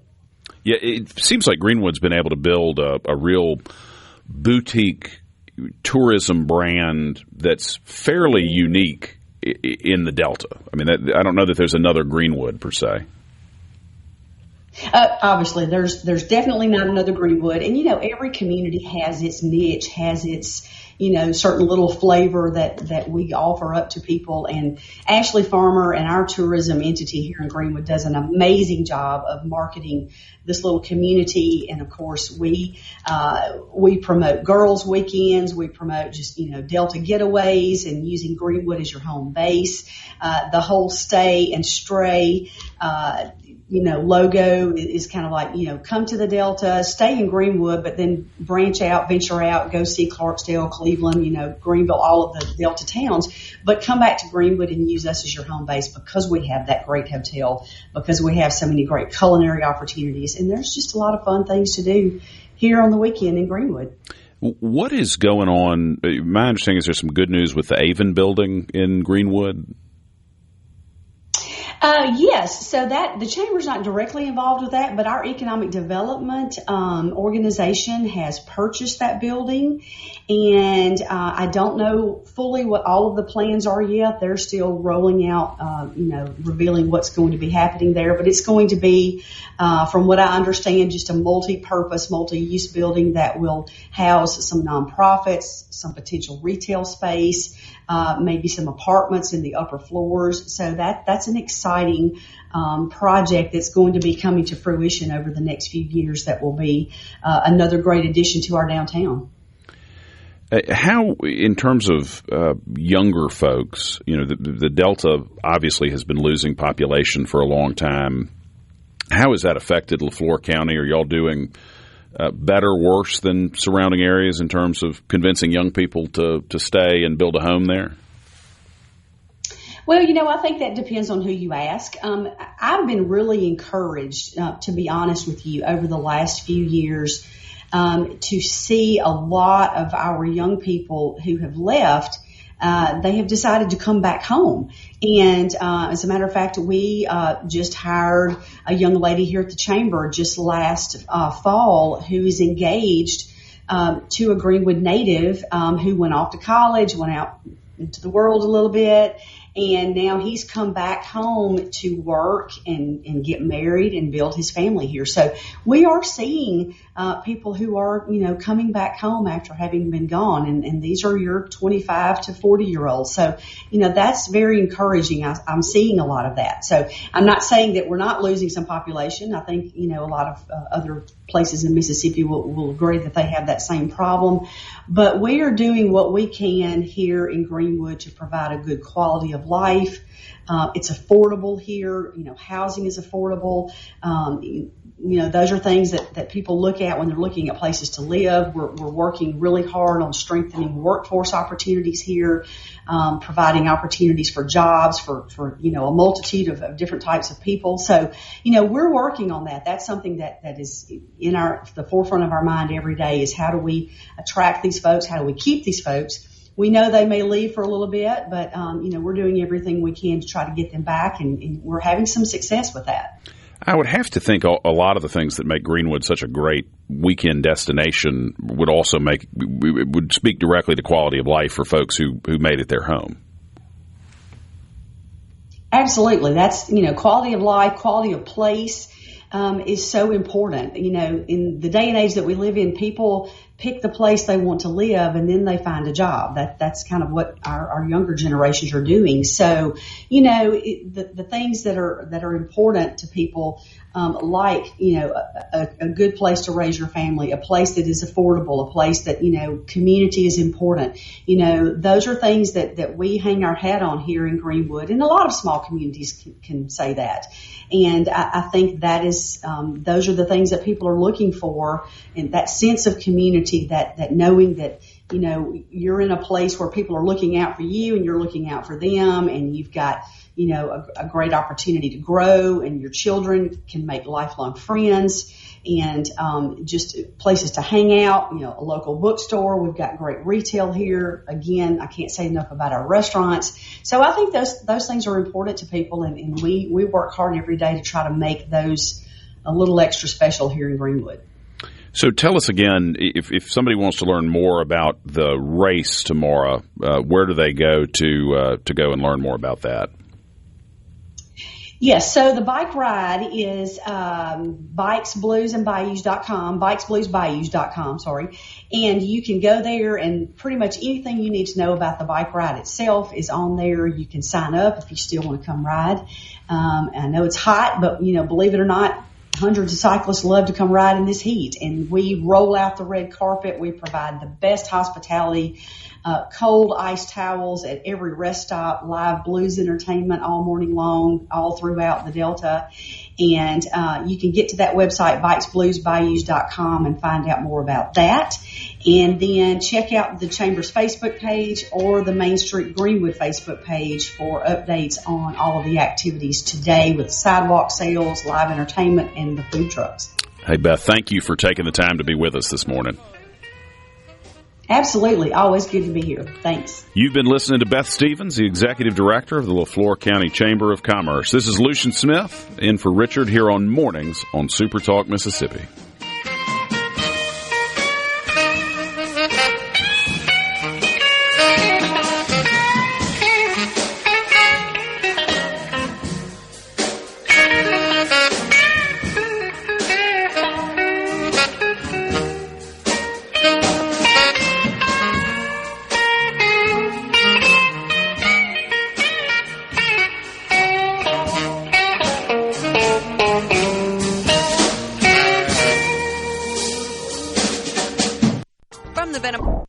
Mornings with Richard Cross. What's up? Let's get the show going. Super Talk Mississippi.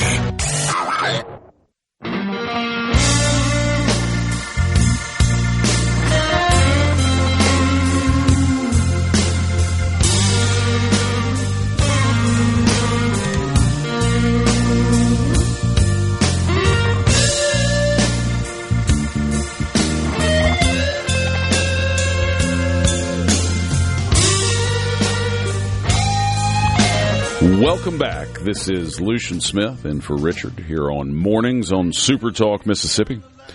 When it comes to money, trust isn't automatic, it's earned. That's why Community Bank does things the old-fashioned way.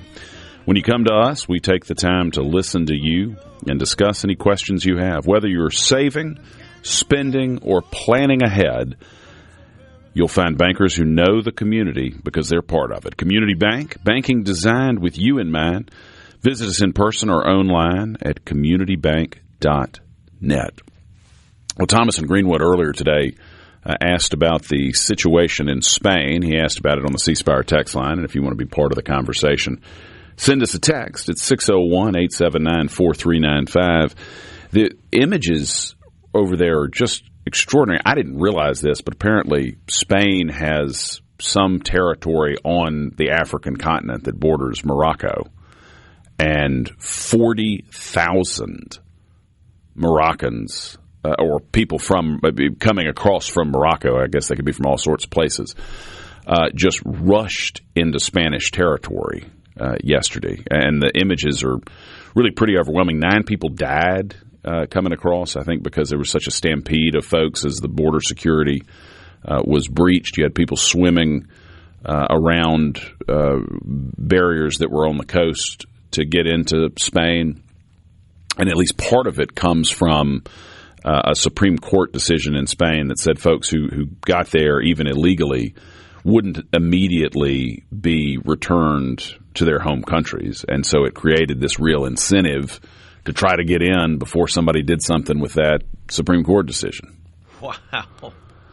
And President Trump, never one to miss an opportunity on something like that, has said this is what is going to happen in America if the Democrats take back over. I mean, if you look at a map, Lucian, it is like this little tiny portion of the African continent of Morocco. I mean, just this little tiny piece of land that is Spain's. I'm like you, I didn't realize that either, and that's where they're rushing into. Yeah, when I saw the footage yesterday, and people said this is people rushing into Spain from Morocco, I thought, well, are they swimming across the Strait of Gibraltar? Are they? Yeah. I mean that's not a little trip to get over to the European continent. But apparently they have some land actually in on the, like you said, on the African continent there. Yeah, and they're just people coming over with literally the shirts on their backs, and it's about you don't see anybody with bags, right? They're just largely single men. I think there were some families, but the statistics are that it was mostly men coming across. Mm-hmm. But it speaks to the same conversation we've had about American immigration. People respond to incentives. If you tell people that if they come on in, they can stay, you're going to see more people come. I mean, that's part of the reason. Obviously, President Trump has increased border security, which has decreased the number of people coming into the country illegally. But it's also been made clear once you get here, you're not just automatically allowed to stay. You're not automatically entitled to benefits, and people respond to incentives, and those incentives have changed the number of people trying to get here. So I think he is largely right about what potentially happens if you don't have meaningful border security and meaningful restrictions on the benefits of coming here, because there's no doubt some of the people trying to come to the United States illegally are coming here because they're fleeing real problems in their home community. I mean, they may be legitimate asylum seekers, but a significant, probably an overwhelming number are economic migrants. They are coming to the United States because they've determined that they will have a better economic opportunity coming to the U.S., and that's fine. I mean, we want people to come and bring their talents and treasures, but you have to have some sort of control on who comes to the country. I mean, people say we're a land of immigrants. That's absolutely true. We are a land of immigrants. Historically, they came through Ellis Island or other legal ports of call and were admitted into the country after a series of things that determined whether or not they were fit to be here. I had never been, but had the opportunity last week to go to Ellis Island in New York, which I would encourage you to go do if you get the opportunity. It was fascinating seeing the place. Yeah, they've got it has some name, I forgot now, but the actual entry hall that you've seen in movies or documentaries. Godfather 2, I always think about that scene. That's exactly they have it set up roughly. I think over time it got more modern, and then at some point they went back as it became a museum rather than a port of call or port of entry. Reverted it to what it looked like in the early part of the 20th century. So it's even though it's probably all new tile and whatnot to make it look that way, it looks like it did in that era, and it really is it's an interesting thing to walk through and see. But they have a whole museum in it, and it's a museum that hasn't been woked yet, from what I can tell. Now, I'm sure somebody's going to hit me on the C Spire text line at some woke part of it that we didn't make it to because we did it fairly quickly. But, it talked about these sort of basic questions that they were asking of people who were coming into the country. Were they the two biggest were they likely to end up on the public dole, right? Are you coming over here? Now, granted, we didn't have in the late 20th and the late 19th and early 20th century, we didn't have the kind of welfare state we have now. But even then, they were screening and saying, are you going to come over here and work and contribute, or are you going to come over here and try to live off of what Americans will give you? And if they determined that you were likely to be on the dole over here, that was one of the reasons that they would send you back. And the other thing that they looked at then was whether you held subversive views. They didn't want people coming into America who hated America. And if you hated America, hated our system, wanted to overthrow the government, we didn't let you in. We sent you home.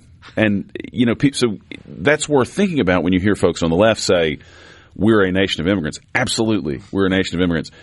But we were built by immigrants who wanted to come, work hard, follow the rules, and people who loved America and held American values. And, we want people coming to this country. We want them coming legally. We want them coming over and contributing to the economy. But you need to have a system where you are knowing who's coming. Yeah. You are making sure that they are coming for the right reasons, not just having a wide open a border down there. And I'm going to tell you that was one of the biggest factors in the previous presidential election. I think the smartest thing the Republicans did was Greg Abbott and then Ron DeSantis was put illegal immigrants on a plane and not send them to Mexico, but send them to Martha's Vineyard. Yes. That's when the conversation, Lucian, that's when it changed. That's when it went from that's a southern state problem to yes. Whoa. No, you're absolutely right, because those are the sort of luxury views that people had where they, Massachusetts, and I think Martha's Vineyard specifically, had said, we're a sanctuary place. We're not those evil racist people down there who don't want you to come, because, there really weren't people coming over. You don't cross into Illinois, Correct. You're crossing into Texas. You're getting and so you did see things shift a little bit when those folks, when those two governors started sending people up to the areas that love to talk about how much they loved illegal immigration, but maybe didn't love it quite so much when it was their problem, which I think is very much the definition of a luxury view. Well, if you own or run a small business, can customers find your business online? With the power of STMM Digital, you can reach potential customers and get more referrals and repeat business. STMM Digital's highly trained and trusted staff is ready to work with you to help your business capitalize on the power of digital marketing. Call 601-991-2305 or go to stmmdigital.com to get started today. Well, we've had a great show so far. It's amazing to me how quickly 3 hours goes in the morning. I hope you've been with us the whole time. But if you're just joining us, keep on. We're going to have some great conversations continuing to happen as we enter the final two segments of a very hot Friday afternoon here on July 31st. Y'all stick with us. We got more coming up next.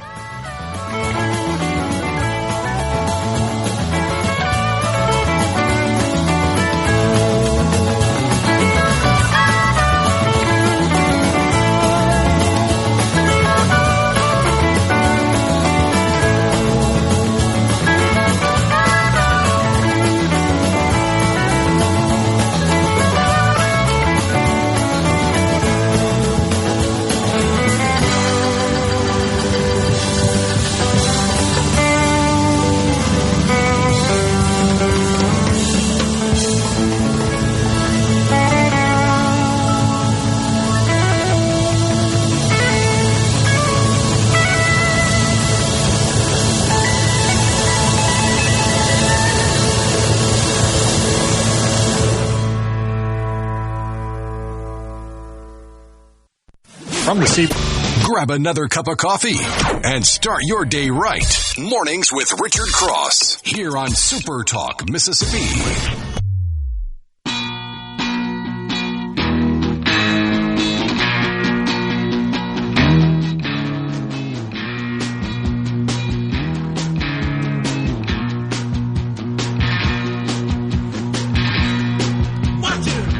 Welcome back. This is Lucian Smith here on Mornings on Super Talk Mississippi.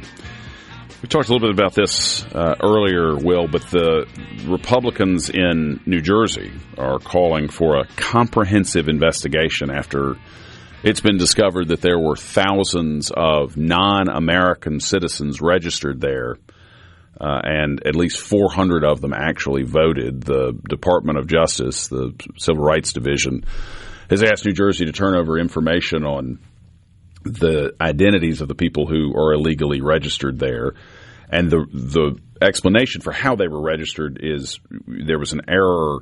You're given the opportunity anytime you go to get a driver's license to register to vote, and apparently the computer system there, for some reason, there's no allegation that it was deliberate, but the stated issue was that there was an accident where even non-citizens coming to get their driver's licenses were registered to vote, and 400 of them actually cast ballots. But they're calling for a full-scale investigation right now as Congress is considering passing the SAVE Act, which would better determine how frequently this is happening and put some safeguards in to prevent people who are non-citizens from voting. And it's true that it's already a crime for non-citizens to vote, but we don't have any sort of comprehensive database like this that would allow us to figure out when somebody goes to register, is Will East or Lucian Smith, are they actually citizens of the country? So it'll be interesting to see how much resistance there continues to be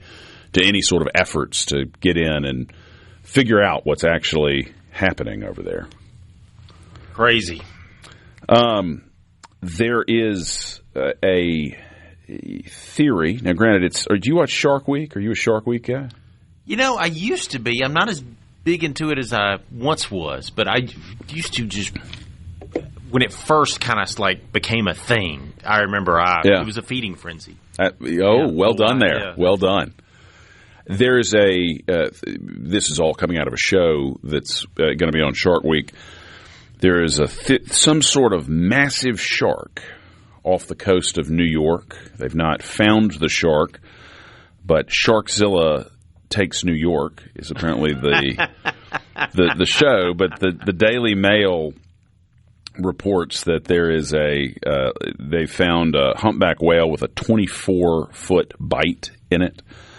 And the theory, which is virtually certainly not true, but good to get people to tune into the television, is that it might have been some sort of genetic mutant from leaking nuclear waste, which is almost certainly not true, but it is being reported in a newspaper. So I feel like it's totally legitimate to report. But they found bites of this thing near Montauk, New York, and there were, in the late 1960s, 15,000 barrels of nuclear waste were dumped in the Hudson Canyon, and they were later determined to having been leaked.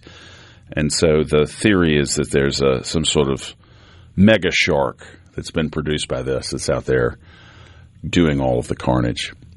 I think sharks are fascinating. I know I heard folks from the Gulfport Aquarium, or the Gulf Coast Aquarium, which had some shark related programming last weekend, and they are important parts of our ecosystem, et cetera, et cetera, et cetera. But I'd sure rather see one on television than up close. I can't say I've got just a tremendous amount of enthusiasm for the presence of sharks in the water. It's one of those things I don't really think it's a big deal until I go to the beach. And, I've been to the beach, obviously, and I've seen dolphins, migrating, going through the water. And the thought always occurs to me is I can't really, the water is clear to a certain degree, but it is a little bit like that Jaws moment when that girl is being pulled down it just kind of freaks me out. Yeah.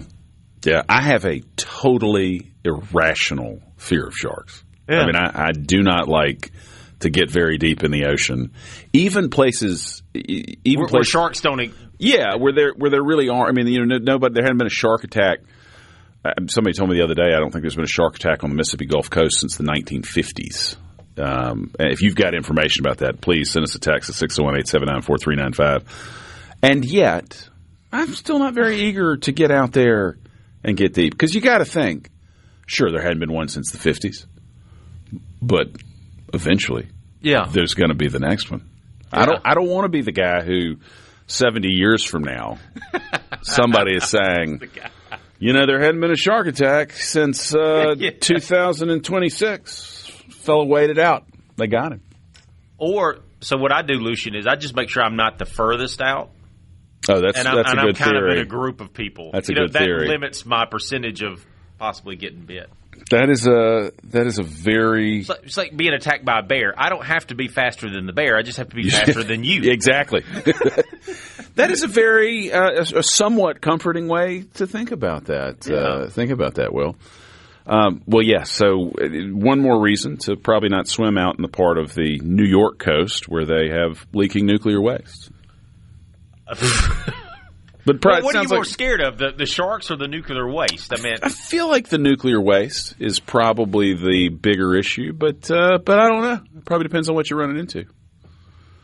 They know more about the surface of the moon than the ocean. Somebody says on the C Spire text line. That's true. I mean, that's what makes all that sort of coverage of the ocean's just fascinating, because we don't. I mean, it's like deep space, right? We just don't really. We have theories, we have information, we know some things, but that's, I think, what makes that so appealing, that nobody really knows that much about it. And they say that shark sightings are surging because of the heat. Interesting. So they're moving. Does that mean they're moving to shallower water? I guess you would think it would be the opposite. You'd think they'd want to go deeper because it'd probably be cooler down there. Yeah, well, that's fair. From what I read, that you're seeing them more because of the heat, and so the hotter it is, the more likely you are to see a shark, according to this article from Nat Geo. So, apparently they've got them all up and down the coast in Massachusetts, like great whites. Yeah, I think it was the New York Times. I guess that's where Jaws was. Yeah, that's right. Yeah. But they have, my understanding is at Cape Cod there are signs up that warn you that there are sharks, that there are big sharks in the. I don't know that a bite from a small shark would be. I'm sure it's better to get bitten by a little shark than a huge great white. Would you rather get hit by a Prius or a semi-truck? Either way. Yeah, it's not going to feel good. You're definitely not walking away and going, it was just a Prius. It was just a Prius. But they've got warnings up there because of the volume of great whites that are out there in the water. Wow. So I'll get in Florida. I'm not getting in at Cape Cod. I'll tell you that much. Have you ever watched Jaws? Oh, yeah. I mean, it's been ages, but absolutely. It's a great movie. I watched it about a year ago. It was on, I don't know if it was on Netflix or something, but I watched it, and I had not seen it since I was young. And that movie, and again, they don't show the shark very often, and the reason why was because of technical difficulties with the special effects and everything, which was all real. That movie does such a great job of just making it seem more terrifying by not showing anything. And I think that movie specifically caused everybody to be afraid of sharks. Yes, I think, and again, irrationally. Because you don't see it. Yeah. Yeah. Well, Richard from Myersville here on the C Spire text line says, good job jinxing the coast. No. The coast is phenomenal. Go to the coast. Enjoy the beaches. Go to the fantastic casinos and restaurants and other wonderful entertainments down there. You should absolutely go and enjoy Mississippi's fantastic Gulf Coast. Yeah. And there are no shark attacks down there. And there are none since 1950? Yes, I believe that's right. Sometime in the 1950s. Okay. And I'm sure that was a fluke. They caught a juvenile bull shark at the catfish tournament at Vicksburg last Saturday, says somebody on the C Spire text line. Yeah, bull sharks are unique, as I understand it, in that they go into freshwater, and so they do come up the Mississippi. Yeah, I didn't know that. I don't know how deep they come up the Mississippi. I mean, how far up the Mississippi they come, but they are found in freshwater bodies. I don't know if it has to be close enough to the sea. I don't embarrass myself on how water works. I don't know if you get close enough to the sea, there's still some salt in it or what. But yeah, no, they are known to be able to come up into fresh water. Y'all, this is Lucian Smith here with Will on Mornings on SuperTalk Mississippi. Stick with us. We got final thoughts coming up next.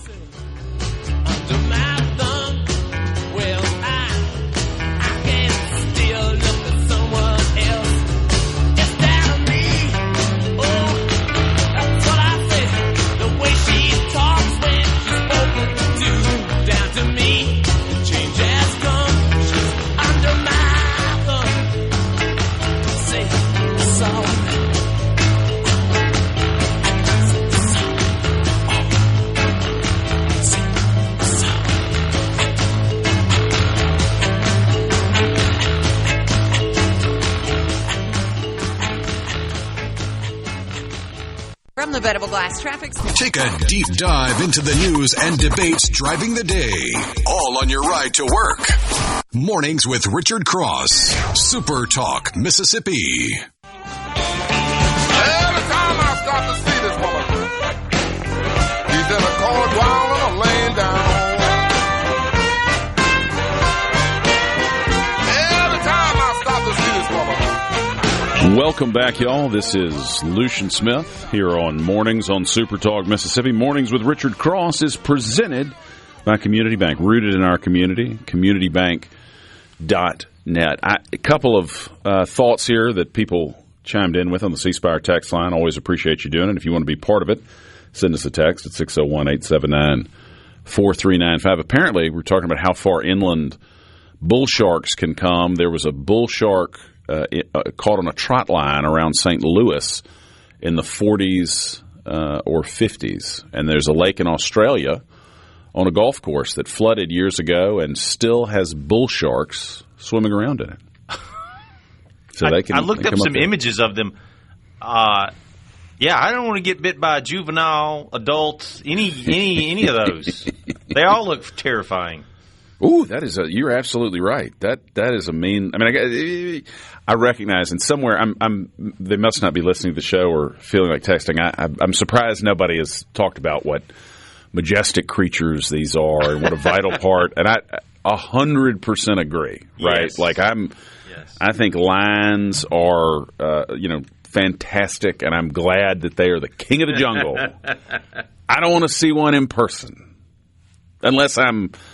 I guess I would think going on a safari or something like that would be cool. But I would like to see it in a situation where I've enjoyed seeing them in zoos, for instance. I don't know that I want to see one in a situation where we could have an actual one-on-one interaction. Not for that. You got. I'll take swimming with a shark over swimming with an alligator. Somebody says here. I agree. I don't want to do either.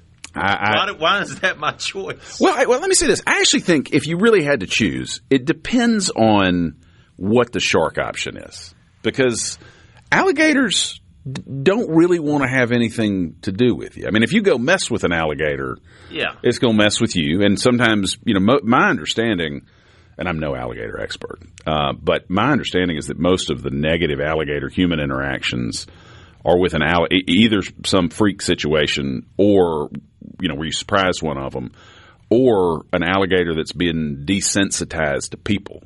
Where people feed them, you should never feed alligators, because one of the ways you stay safe around alligators is an alligator don't want nothing to do with you. Yeah. If it sees you, it's going elsewhere. They're not aggressive. Hey, I saw a dude hit an alligator on a motorcycle. Really? This was probably about 5 or 6 years ago. I was driving down the Natchez Trace. I was coming back from North Mississippi, and it was dusk. It was me and my wife, and there was a motorcycle in front of us, He had his light on, obviously, and I just saw his light go up in the air. Ooh. To the light flashed upon a canopy of trees and then went back down. And then he pulled over. And it's the Trace. You're not going very fast anyway, so I slowed up. And in the middle of the road is this alligator. It's probably about 4 foot long. But he hit it and killed. I don't know whether it was already dead or he killed it when he hit it with his motorcycle. But the dude nearly wrecked. And I'm like, that's Mississippi for you. The roadkill is an alligator. That is something. That was the guy okay in the motorcycle? He was fine, but he was an older guy. He almost did a wheelie because of an alligator in the middle of the road. That is too perfect. I feel like that is the sort of story that if somebody told or they said they were going to put in a movie, you'd go, a guy hit an alligator with a motorcycle. Come on, let's try to get something that's a little bit less absurd. A raccoon. Yeah, okay. Exactly. And you do see them getting people's yards and stuff from time to time. But you ever hunted an alligator? I've never been. Rebecca Turner's husband, I think at one time he had the record for largest alligator or was part of a team. I mean, when you get to like a 700-pound alligator, I mean, you can't do that by yourself. You got to have like a team. And that's right.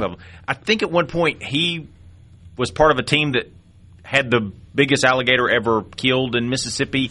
That has since been passed. I may be wrong about some of the facts in there, but something like that. He hunts them all the time. I've got a group of friends that goes and does it once a year. They've got I'm not the friend with the land, but the guy who's got the land with enough water on it to get tags does it, and it is a bunch of fun. It is. I mean,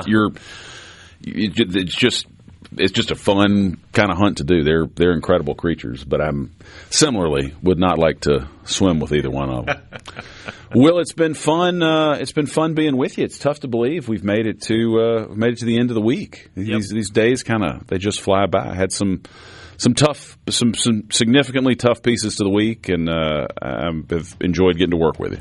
Well, thank you, Lucian, and you'll be hearing a lot more of me here with Richard next week. And hopefully I'll get to see you soon. I look forward to it.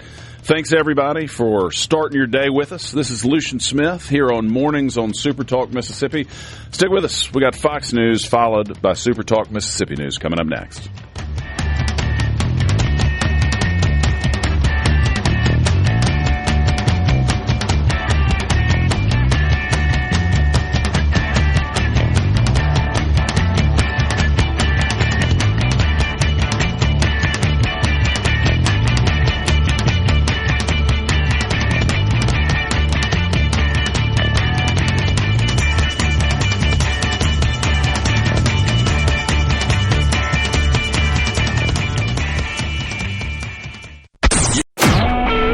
SuperTalk Mississippi Media Production.